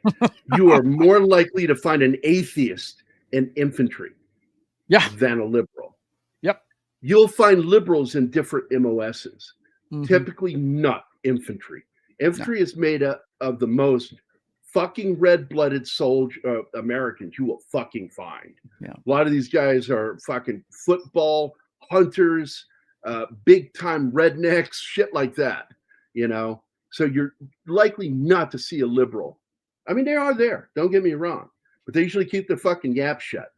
Yeah. Because they know they're surrounded by guys that bleed military red, white, police and blue. are like that too. They're just like the regular police. It's not Hans Zimmer Gambit. Most of them are conservative, you know. What's that? It was what not about Hans it, hun? Zimmer. The The composer. For what? They're asking who composed it. Oh, no. Alexandre Desplat. That was Great Alexandre Desplat. fucking soundtrack. Yeah. Yeah. And just an amazing soundtrack. Even you were like, oh my God, I love this music. Going, I know, right? This movie That's has why I an went and looked amazing at the soundtrack. composer. I don't think Hans Zimmer can write music like that. He has his moments, but He he's used not that to. good. No, he did back in the old days. And then something happened in the 2000s to him, and he became mentally handicapped and couldn't fucking write good compositions anymore. Yeah, just the droning that we hate so much. Yeah, he's really good at droning now. And I remember, like, a friend of mine came over. He says, I brought over this DVD of Hans Zimmer's concert, man. And he puts it in, and I'm fucking watching it, and it's fucking Batman, Man of Steel. And I got that fucking guy ended his friendship with Keith and I over our stances on things like that, with how terrible Hans Zimmer is.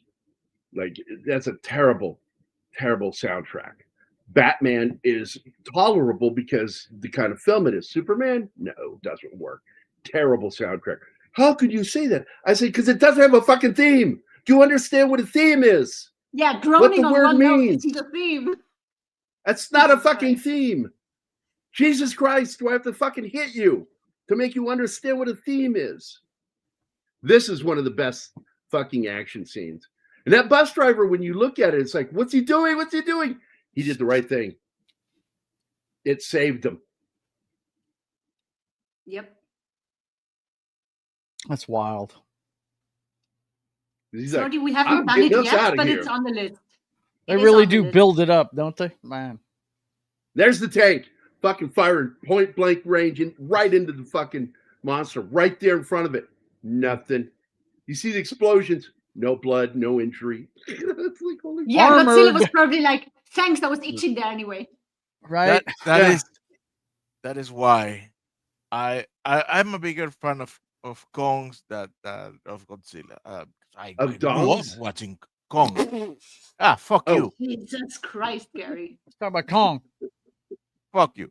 I grew up watching Kong and watching Godzilla later, so my favorite is Kong. But when they do Godzilla versus Kong, and I hear people, oh, but he's an ape, he has hands, he's intelligent. Yeah, but he bleeds. Yeah. You shot him with guns and he bleeds. You shot missiles at Godzilla and he doesn't feel it. Yeah. So we got Jacob the cricket is here, my butt Jacob. And we got Jacob the yeah, I know. Fuck, You've been man. renamed Jacob. And I'm sorry. And trying to talk between you guys, trying to get words out in a hurry before you start talking again. And what's funny is when I get tired and don't want to talk anymore, nah, you're fucking crickets in here. Yeah, crickets. So that's why the word crickets was in my head. If I'm not, So Eli Cortez, what is up? And of course, I did say hi to Nads. Stan Goff is a former 18 Delta who is a far leftist. He was a technical advisor to Schwarzenegger's Collateral Damage, which is an okay film, but it is kind of goofy. Get out of there! There's a bomb in there. It's like, what? It's a bomb, not a tumor. Right. He had a deleted scene defending Colombian leftist rebels. Yeah, imagine that. Fucking lefties. Jerry Goldsmith, one of my favorite composers of all time. Gamera is not owned by Toho. And Tom Baker, you forgot to mention Logan's Run. That's probably my favorite Jerry Goldsmith one ever. Everybody wants a crossover between Godzilla and Gamera. Well, I just don't understand why Godzilla didn't just pull out a big can of Raid and squeeze this guy. See ya. Bye. No opposing thumb. That's right. He can't hit the ball. No, he's got opposing thumbs. I know. I'm fucking around. Shut up, Martin. Stop trying to pull out science when I'm just making a joke. I like science. I do too, for Christ's sakes. Oh, what's man. this? Oh, yeah. Bridge Too Far. Great soundtrack. Great soundtrack.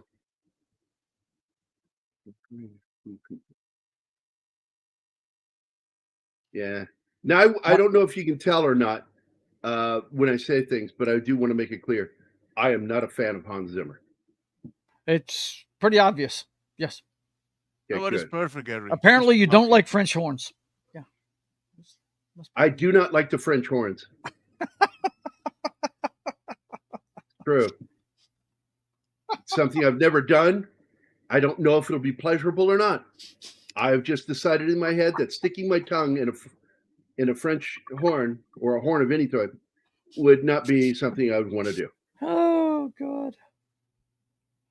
Let's see. Goldsmith wrote a lot of my favorite scores. Yeah, he did. Alien. They had a re-edit Collateral Damage after 9/11 to remove scenes making excuses for the terrorists. Yep, there you go. It's our fault. It's not the terrorists. A Fridge Too Far, the Oprah Winfrey story. That is priceless, man. I like that one. That's good. Starring Oprah Winfrey and The Rock. Here's the scene. This is where he says it. Let them fight. Let them fight. Fucking love it. Stop interfering. It is the folly of man to think that he can control nature. Let them fight. Yeah, if John's still in the chat, are they going to have another Apple Plus series season? I hope so. Was that one? Yeah. Despite getting woke right in the middle, it went woke for an episode or two, and I fast forwarded through them, and then all of a sudden it got good again. I'm like, I don't know what happened. Was it called Monarch? Monarch is the name of it. Yeah. Yep. Kurt Russell's great in it, and his kid Wyatt really good playing the. I like Wyatt Russell. He needs to be in more stuff. He really does. I love him. Yeah, because he grew up raised by Kurt Russell and Goldie Hawn, so he's very independent in his thinking, and it's caused him a few problems in Hollywood. But they seem to get along with him. We still love him, though. Yeah, he's a talented young actor. I mean, he was one of the bright spots in that last movie they made for the MCU. What was it called? Thunderbolts. Yeah. Well, Tim, yes, Jimmy Kimmel as Oprah. He has done blackface before. Oh yeah, he has. Yeah, Jimmy Kimmel is Oprah. He can pull it off. Put him in a fat suit. By the way, I'm sorry, my friend. I didn't run your video. Let me correct that mistake or that omission more than a mistake. Yeah, I think you weren't listening, Gambit, because Anima said that, buddy. But still, thanks. Oh, there it is. By what name are you known? There are some who call me Tim. By the way, I wanted to say something cool that Gambit did this week. I don't remember what show it was. Gambit, you might remember, but somebody commented, "Stop talking and put the movie on." Oh my God, no, not again. The talking is so stupid. And Gambit defended the show to him, and I'm like, I just usually delete them. I'm like, I could give a shit about these fucking idiots. They can't read. They're illiterate. It says discussion, but you've got these fucking trolls that want to fucking say stupid shit like that. So I just delete them. I look at them, okay, and I delete it. That's gonna. Oh, but it upset me. No, I don't care. I absolutely have no feelings about it at all. And I usually block them from seeing the channel again. It's like I don't want people like that here. I want people who love movies. In this case, I think the person realized through Gambit's comment how stupid they were and self-deleted because we couldn't find it. Yeah, I couldn't find it. I couldn't find it later, Gambit. Which movie was that? That guy commented on that you went in there and told him, I said, hey man, this show's Gambit said this, this show's about talking about movies, loving films. And I went, didn't have to do that, Gambit, but that's really sweet of you, man. I just usually delete those guys. I could give two shits what they have to say. Their comments, Gary. You delete their comments. Yeah, I delete them. They will never walk the earth again. No. Dude. We don't need stupid. I like this channel despite you. Please do not get those canceled. By the way, Tim sends me this gem. Oh my God, is that real? Yes, from That's Kimmel. Yeah, yes, that's twice. He did blackface twice. I need to go wash my eyes now. Right? Hey, who sent that to you, Tim? Did you send that to me? Because I'm going to share that on Twitter. I want to do both times that Jimmy Kimmel blackface. He sent the link to the. Oh, it's different. It's okay because he's a liberal like us. I'm putting the link to a YouTube video that Tim sent me on the private chat. There you go. So Ronry, so Ronry, so Ronry and Sadry Ron. Oh my freaking God. That's all you're getting, man. Sorry. No, here you go. I'm so lonely, so lonely, so lonely inside real alone. Oh boy. And because of that, I get to say this episode is brought to you by Backdoor Beaver. If you want to have popcorn, you have not enjoyed popcorn until you've had it out of the back end of a fucking beaver. And don't forget to get that anal gland butter. It's delicious. That's our official I did mascot. not miss that fucking thing on Monday. No, it's not. Yes, it is. No, it's not. We need to all be on board with an official mascot, and I am not. This needs to be a 100%. No, it needs to be a majority. That's all it needs to be, baby. Fuck I'm you sorry. guys. No, I will never acknowledge that. And basically, Anima has become Keith and is secretly judging us all. Very much so. Secretly?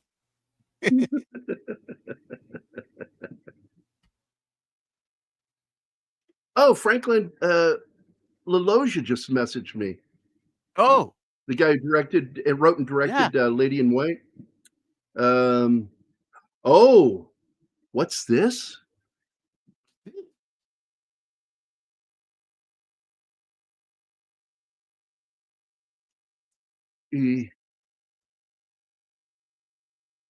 FrankLaLoggia.com.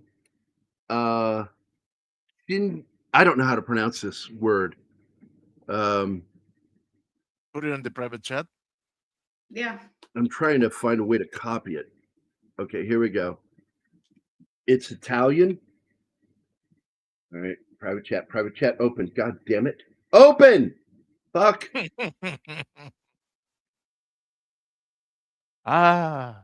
The wonders of the life of a streamer. There you go. I don't know how to pronounce that. It's an Italian name, I guess, because he's in Italy.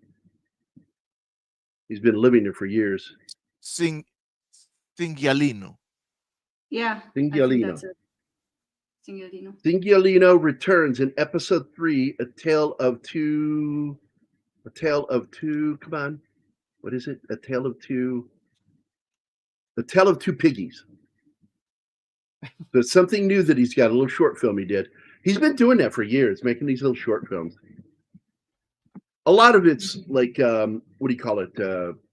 Queer related, because if you didn't know, Frank LaLoggia is white. And by the way, he loved my joke. I said, Frank is so Loggia, he's La Loggia. He's like, I like that. Yeah, I knew he'd like it. I'm a big fan of Robert Loggia. So, and he knows that too. We've talked about it. I said, but you're more Loggia than Robert Loggia. That was it. You're more Loggia than Robert Loggia. You're La Loggia. I love that guy, sweetheart. And he shit. Oh my God, he fucks with me all the time, just being mean in a fun way. And man, I get a kick out of the way he's mean to me. Soon at your local dealer. Exactly, there was some douchebag from Portugal or whatever who wanted us to quit discussing and only watch the film. Oh yeah, that's what I'm talking about. What movie was that, buddy? He either was illiterate or, because I usually tell them that before I delete their post. I will post back to them, one day you'll learn to read. It's like go back to school, really. It says it in the description, and most often in the thumbnail itself, that it's a discussion show. Yeah, crybabies. I still think there are 12 years. Oh, no. We are going to do an Apocalypse Now on Military Monday. Absolutely, we're going to do it. And I'm going to be very critical of the film. But I'm also going to be very loving of the film, because I do love the film. But it really fucks around with, like, reality. Because a lot of the shit they do in that film, it's not how it was done. But I really love what Ford was trying to do. Yeah, I know. What part of disgust doesn't he understand, right? And we keep getting them. They're not dying out. Oh, yeah. I get at least 2 or 3 a month. And I just usually, like, I see them and I'm like, oh, fuck off, and delete it. Like, that was a waste of my time. And that was the latest one. I said, some guy wrote something stupid about watching our show is a waste of time. And I said, so is reading your comment. And I'm like, and what's your point? Like, we get nice comments too, though. Wait, the one that you read to me earlier.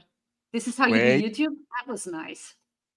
Wait, people. Gary, instead of deleting those comments, now that everybody in our audience is aware of that, let the comments be there so we can roast them Hey, I'm fine with that. If you guys want to comment on those people, go ahead.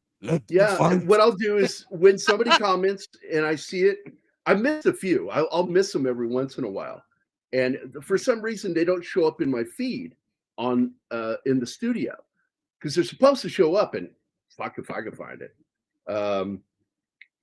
Yeah, see, I was hoping you might remember again, but I couldn't remember, and I looked and I couldn't find it. So I thought maybe after you commented, then I commented on your comment about how stupid the guy was.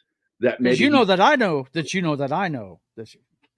Now I know. Do I know that I know that you know that I know you know that I know that you know. And it's like, wait, what the fuck did you just say to me? I'm getting a headache. I love writing like that. It just cracks me up when people do that. And that shit started with Get Smart. That's where that gag started. Get Smart. Thanks to Buck Henry, not Mel Brooks. Buck Henry. Buck Henry was the lead writer and creator of Get Buck Smart. Henry was one of the funniest human beings that ever walked the earth. Absolutely, dude. Yeah. I love that guy's writing. He can make me laugh. And a lot of people don't know one of the greatest films of all time, written by him, The Graduate. Yeah. Yeah. I always loved the one that Warren Beatty's in, and he actually stars in as an angel. God, what's the name of it? Heaven Can Wait. Yeah, love that. Oh my God, movie. Yeah, that movie's a remember remake. he played the angel that fucked up and took him out of his body too quick. Yeah, the original film I think was called Heaven Knows. Heaven Knows Mr. Allison. Hold on, the original film, black and white film, was called Heaven Knows Mr. Allison, and it was a great little film. And then Warren Beatty was in the remake in the 70s. It was a good film. Now you can interject, Martin. Go ahead. No, I don't want to. Oh, all right, fine. Good God. Oh. Gary is a piece of work. I will take that as a compliment, not as the insult that you intended. Oh, you don't. That's like when my grandmother. My grandmother, when I was a kid, my grandma said, "Now, Gary, you behave." I said, "I will, Grandma. Probably not well. Probably badly, but it'll be behavior." Of some sort. And she would go, "Oh, Gary."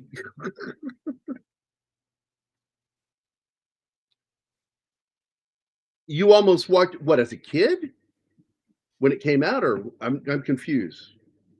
Well, when was it in the movie? I was figuring to say, if you were an adult when that movie came out, bro, you are old. It was in the 70s. What was that, 76? Hang on, I'll look it up. 76 or 79? It was in the 70s. I thought it was Buck Angel who did that movie. And by the way, once again, if you get to this part of the film, the director makes it obvious that Godzilla 1979. and Ford's characters are the same. They're the same character. And he tells us that when they collapse, one right after the other, exactly the same way.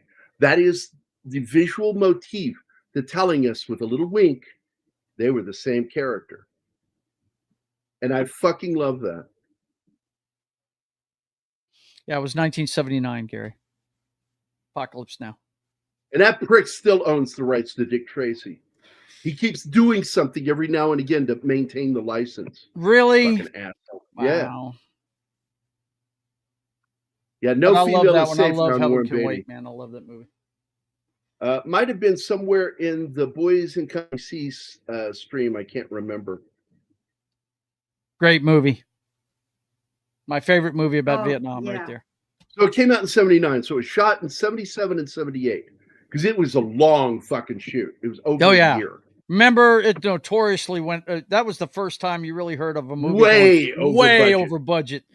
They thought he had become the Marlon Brando character. I have to be older than you, Snort. I have to be older than you. Yeah, I was 14 when that movie came out. I was just starting high school, so I was 15. I was 15 in 79. Mhm. Old bear. I was fixing to say, if you went and And saw I that in like- the theater, you I an liked old it. man, Snorty. I went to see it with my dad, and my dad was a history guy, and he basically laid out every problem the film had. But what I loved was the shit that John Milius wrote that's in that movie, because Milius is a lover of warriors. He loves to talk about warriors.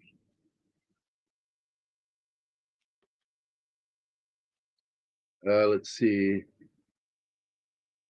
School is important, but the trouble is you've got international YouTubers who will comment just about everything. Yeah, that's true. I took my niece to see the film. Still remember her asking, "What's that?" when his tail, oh yeah, lit up in places. Yeah, a lot of people thought that was going to be his head coming up when he was in the water on the other side of that ship. And that's just his fucking tail. And how big his tail is to that ship was horrifying.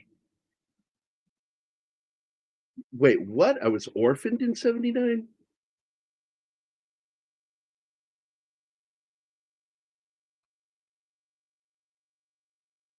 You were 23 in 79. God damn, Wow, dude, buddy. you are. You're up Man, there. That would make him 68. 68. Yep.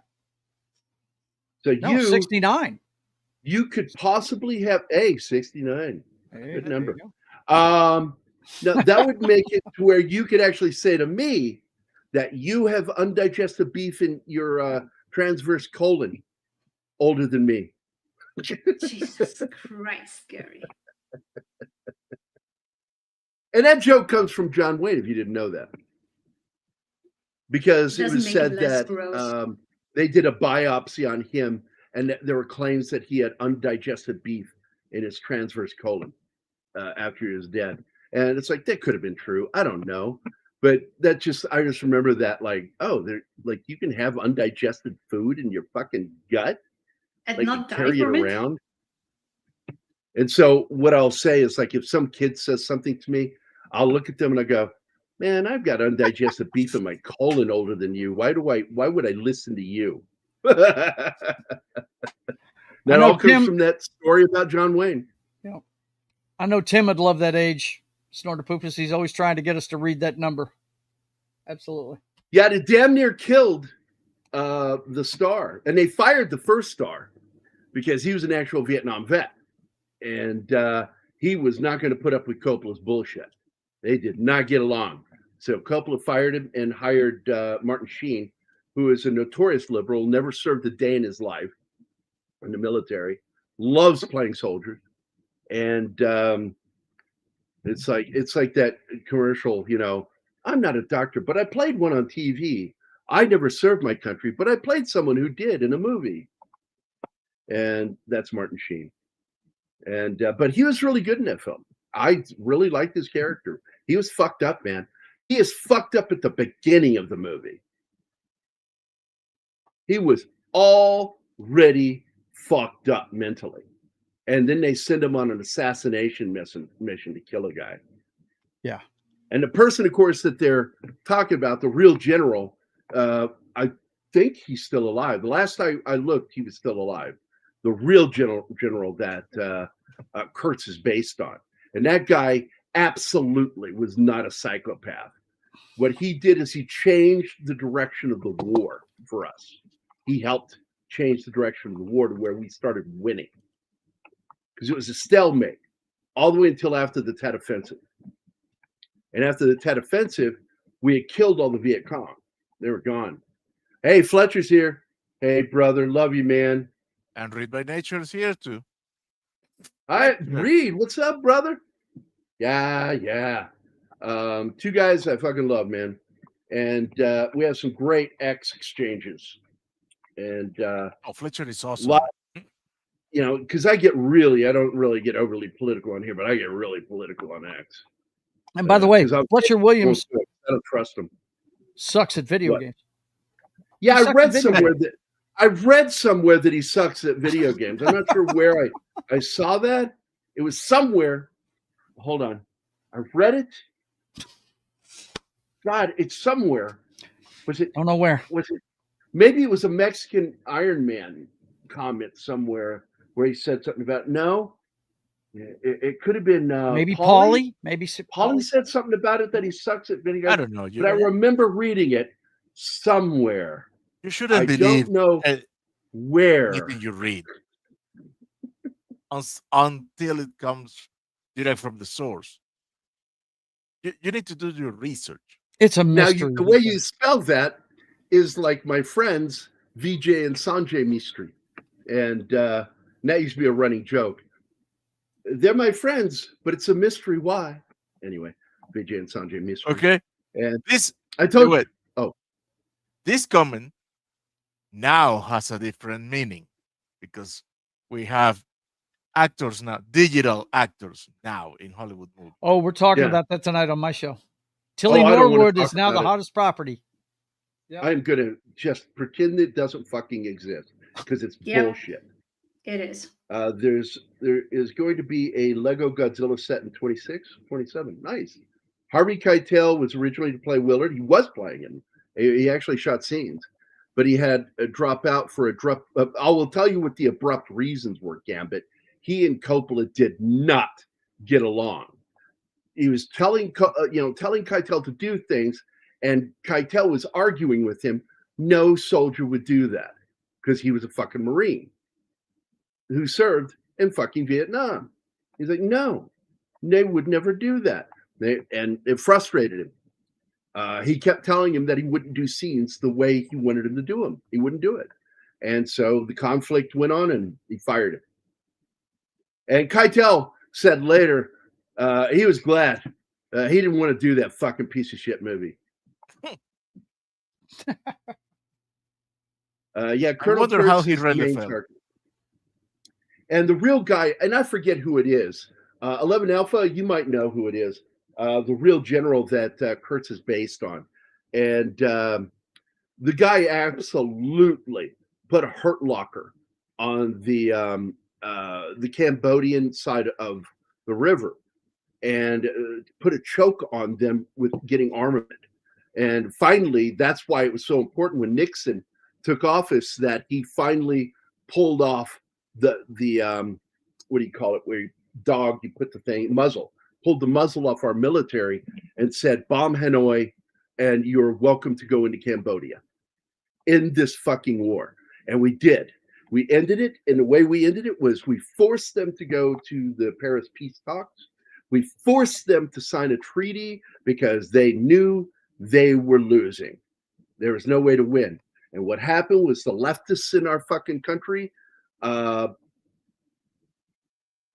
the war and forced us to abandon Vietnam. And so nobody was there to protect the Vietnamese or the Cambodians from the Khmer Rouge and the communists. And so they went out and killed over 2 million of them. The Khmer Rouge alone.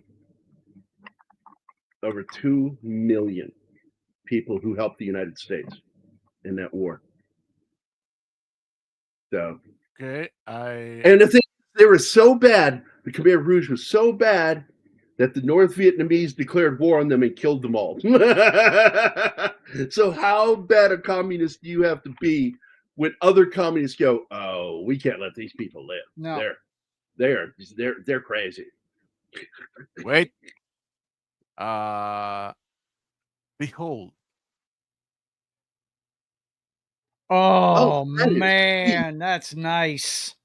Oh, I like that. That is so cool. Yeah, it's still well, this is the idea that sparking the prototype. It may not look like this one, the final product, but this one looks awesome. Dude. There you got it. With atomic breath and everything. Get out of town! Get out of town! Yeah. Read Tim's comment, guys. Read Tim's comment. He spotted a continuity fuck up.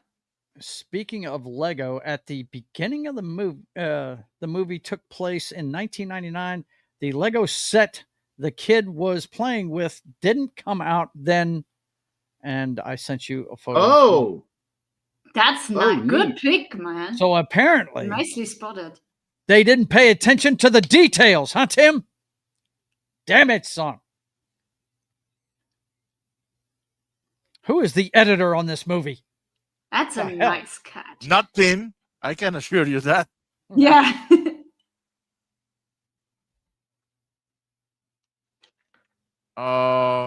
I don't.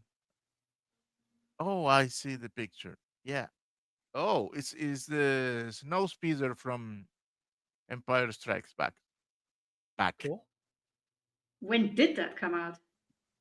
Don't know. Empire Strikes Back, 1980. No. No. Lego. The Lego set. Oh, I don't know. Do you have that info, Tim? Yeah, Tim, you're calling it out. Okay. But Supposedly. I mean, if it's the snow speeder, it There it probably came out in is. 1980. I found it, guys. It's Colonel Robert B. Rolt. Okay. And he was arrested for the execution, on-site execution of a double agent. And he got arrested for it, but he was right to do it. I saw this film in the theater and noticed that too. I did because I was an adult when in the 90s. I was having sex a lot in the 90s, just so you know. I wasn't playing with Lego. We were talking 2014, man. 2014, bro. That's when the movie came out that he's talking Oh, about. I was still banging in 2014. I thought you were talking about in the 90s with the toy set, because it was in 99. And they were playing with the toy set that didn't come out in 99. Gotcha. Yeah, Says you're the right. That's the guy who has toys behind him. I made a That's the guy who baby has in toys behind 99. him. I was bartending I in made 99. a baby. I made a baby. So did I. 91. Yep. Technically, it was in 98, but she came out in 99. So that's when it counts. Would have been funny if the Lego set was anachronistic, but it was a Back to the Future of Doctor Who Lego set. I'd rather buy a movie poster. Me too, Tom. My conversation with Holly last night, Anima, got started because she asked me if I knew anything about coins. I went, no, I know about comic books and I know about toys, model kits, and movie posters.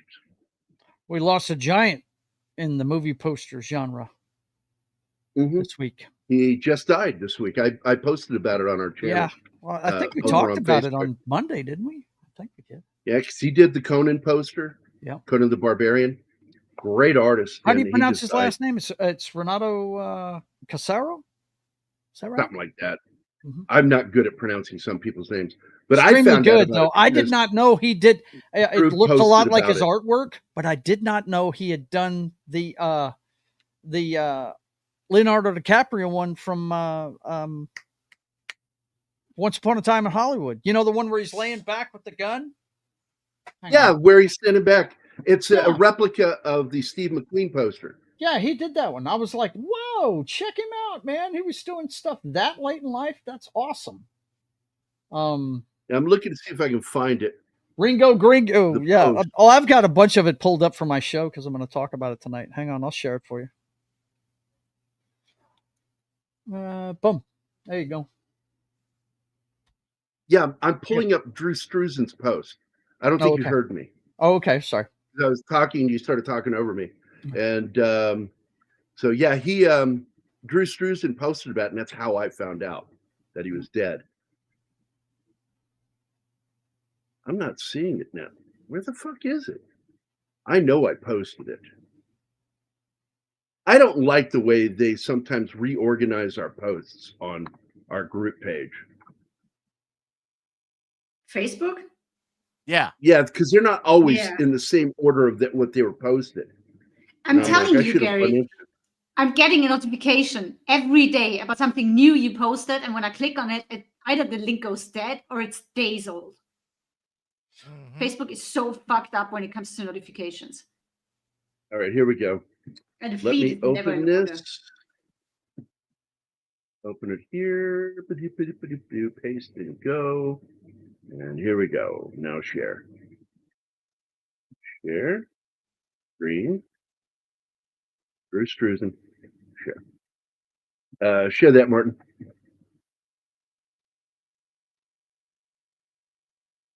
Yeah, it's Renato. Renato Casaro. And here's some of the artwork that he's famous for. Of course, that classic. Originally, he was holding Thulsa Doom's head in that hand. Right. And it got changed. Yeah. Also, the original poster with him holding Thulsa Doom wasn't Arnold's face. It had Sandahl Bergman, but not Arnold. And this is the final painting. And that's the one you were just talking about with DiCaprio. Actually, it's another one. It's Rambo? the actual. It's the movie poster. No, there was a movie poster hanging up in his house, and it's the same part, but it's the actual movie poster. Whenever you're done showing that, just have Mark put mine up and you see it. Yeah. And that movie with Bates as the fuck was this movie called? Misery. Misery, man. Yeah. Flash Gordon. Flash Gordon. Octopussy. Yeah. Well, Dune. Dances with Wolves. Yeah. Now there's that's the other one. That's it. That's the one right there. Yep. Yeah. So we did 2 paintings for that movie. Yep. Pretty cool. Oh my God! Rambo. Rambo 3. Hold on. Rambo is holding an M60 with a fucking RPG on the end. Did AI art make that? Yeah. Nope, he painted that because he doesn't know a fucking thing about guns. And that's it. That was Drew's post about it. That's an RPG 60. And what he wrote was, "We are deeply saddened to hear of the passing of fellow artist Renato Casaro. Renato's breathtaking posters defined an era of cinema, bold, expressive, and timeless. His brush captured the very soul of the movies, turning actors into icons and stories into legends. Our thoughts are with his family, friends, and all who loved his work. The world of film art has lost a true master, but his legacy will continue to inspire for generations. Rest in peace, Renato." And that's from Drew Struzan. Mm-hmm. I occasionally look on here to see if there's anybody I know that commented. Yep, that's my friend Thomas Peake. That's Bob Peake's son. That's his wife posting, though, right? Drew's wife. Sometimes it's Eric too. My friend Eric. He's coming on the channel too. Really good guy. Nice. He's made a couple of great documentaries. There's another one famous for Army of Darkness. Yeah, the Army of Darkness poster. I was just going to bring that up. Yeah, that's a really cool one. Yeah, I always look to see if anybody commented that I fucking know. I keep getting offered the top fan. I'm like, look, I fucking know Drew and Dylan, so no, I don't give a shit to get a diamond on my fucking name. No, I'm not going to accept it. Thank you, though. I never do that. What a stupid thing. Well, some people like it, but I could care less. Yeah, Jane Goodall passed away, huh, Alpha? Yep. Yeah, she was like 91 and still working. Unbelievable. Apparently, I heard she went ape shit. Yeah. Oh, I just knocked him out of his seat with that joke. Yeah, you killed me with that one, bro. Yeah. No, don't kill Joe. He has a show to do in a bit. I usually do that to Keith. To see you go flying off your chair side. Oh, you do it to Mephisto too.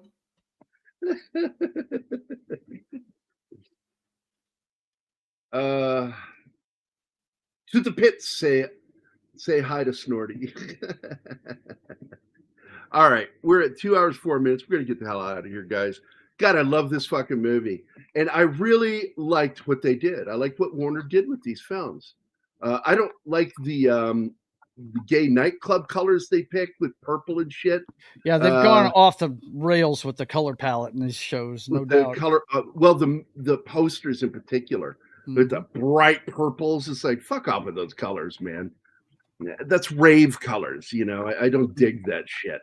But I do like the movies, and I really enjoyed all of the Godzilla films. I enjoyed the Kong Skull Island movie.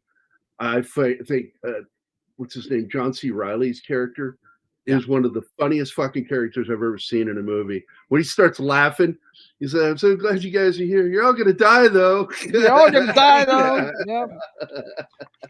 I was surprised how much I enjoyed this movie because I'm not into the kaiju. Oh, you're going to love all of them, Anima, because let me talk. They are movies for people who love movies. Let me talk. When you started showing me the old Ultraman series, I mean, the costumes are clumsy. They look like shit sometimes, but it's cute. And they're saying some really good stuff. Like, they don't know they're monsters. They don't even know we exist for the most part. They don't know they're so bad for us. Oh, these creatures, they're just wandering around doing what they did for centuries, just eating and going back to bed and sleeping for another century. It's like us walking over ants. And I think I like this one even better than Godzilla -1. It's been a while though since we watched that. And I love Godzilla's -1, especially in the black and white version. And we will be doing the Wolfman 2010 in black and white because someone told me to watch it in black and white, and I went, "Oh, come on! I did. Watching it in black and white's going to change the film." Was that you? I'm like, "There's no fucking no." Then I watched it and went, "Oh, I fucking love this movie in black and white." Because it changes the way the CG looks. It's not as fucking intrusive to your eye. And it's like, oh my God, that worked. Since it is the spooky season, I do want to remind people to watch Werewolf by Night. It's probably one of the best things that the MCU has put out on Disney+. I didn't think I was going to like it. I did not think I was going to like it, and I ended up enjoying the shit out of that. And seeing Swamp Thing in it was fun. The ending. I enjoyed that. Not Swamp Thing, Man Thing. Seeing Man Thing in the story. Right, Swamp Thing's in DC. That. Yeah, I thought it was great, man. And I enjoyed it. It's perfect. It's a perfect seasonal one, so you guys check it out. It's one of the few things on Disney Plus that I can really say I enjoyed the hell out of. That was something. By the way, Tom. Raymond Burr was brought in for the American release of the film, so they added American stuff in there. And so if you see the original Japanese one, it's a really good film. I do like it, but they cut it up a little bit for the American release and added the Raymond Burr character in there. And it's interesting. I liked it. But then they did what was it? Godzilla 84? Is that what it's called? Or 85? I don't. It's called Godzilla 19. Okay, so they did the film, and it's in the title, the year, but it's actually not the same year. It's an earlier year or some shit. But anyway, they did the Japanese release of the film, and I've yet to get a copy of that. I can't find a copy of it anywhere. The original Japanese cut of the film. But then when it was released in the United States, they again asked Raymond Burr to come back and be in the American release of the film. And I thought that was really fucking cool. And he did too. He said, hell yeah, I'll do it. He jumped right at it. Yeah, I think it's Godzilla 85. 85. It is Godzilla 1985, Raymond Burr. Yep. But he's not in the Japanese version. He's only in the American release version. So I thought that was really cool that he agreed to come in and be in the American release to do. There you go, Martin. Scenes. There it is, right there. So yeah, you need to give me a copy if you have the Japanese version. Is it HD or SD? HD. Hey, good. It says that. Oh, I need to remove this. Okie dokie. There you go. Come on, there Gary. You go. I don't like this. I'm trying to find it to where it does that because it wasn't working the first time. But yeah, that's the 1985 on Raymond Burr. Yep. I love that poster. It's badass. They tried to took the cat face in. I felt like this face was a little bit better than some of the others. It looked angrier. Because I got to tell you, man, during the Showa era, man, they got really goofy with the ping pong eyes, man. I swear. Yeah, they did. Yeah, but I don't care. You have to love it. It's Godzilla with the googly eyes. Well, you remember back, what was it? Is it 78 or 77 they made Kong?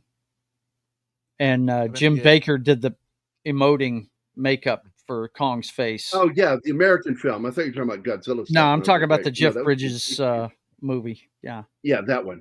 With Charles What about it? Yeah, I think Jim Baker did the ape makeup for the guy that played him and everything. Yeah. Well, the guy from PTL? Oh, my God. He said Jim Baker. You mean Rick Baker? I can't. Is it Rick Baker? Oh, man. Yeah. Not the guy from PTL. I screwed up. It's Rick Baker. Yeah. Been a while since I flipped through my Fangoria magazines, bro. Well, if you take the black and white original Godzilla and put him in Shin Godzilla and make it black and white, or even Godzilla Zero, Godzilla -1. That shit would be fucking funny. Yeah, -1. That'd be funny as shit. To add Perry Mason into it. Yeah, I like that. All right, guys. I sent you a link to go get ready for this show. Japanese. You guys be good. Hasta la vista. All right, buddy. I'll see you later, Baby. Joe. Yep. All right. Let me say bye to everybody. Bye, Joe. Let's say bye to Gambit. We got to say bye to Snorty. We got to say bye to Das Wolfen, Tom Baker, Slasher Fred, 11 Alpha, Penny, Tetrarch of Apathy, Andy Morrow, E. Clay Thomason, Country Shape Media, who still, in my opinion, is the best avatar. I fucking love his avatar. Mephisto, Jacob the Critic, Ariel Billette, Sandra Hammerschlag, Nads was here. Nads. Eli Cortez. And Read by Nature and Fletcher Williams. Thanks for popping in, guys, everybody. It was good seeing everybody today. Happy middle of the week. We'll see you again on Friday where we do Godzilla King of the Monsters. And it's going to be a fun one. And we're going to go through the entire Monsterverse films. And on Monday, now Saturday, we're going to do the first one versus Kong. Okay. And then on Monday, we'll do Kong Skull Island because it's a military film. So we're going to do those two out of order. But what? You guys understand why we're doing it. You guys understand. So take care, every human. All right, you too, buddy.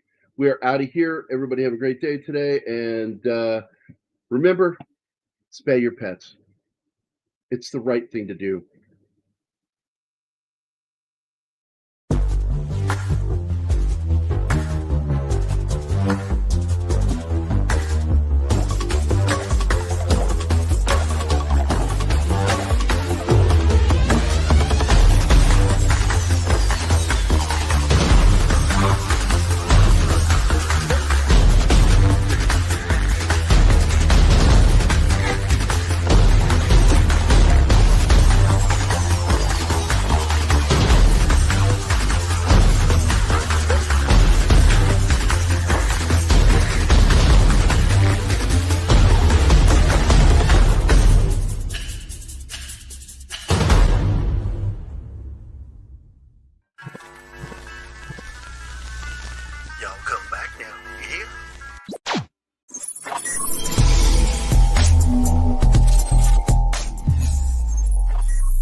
Matt Damon.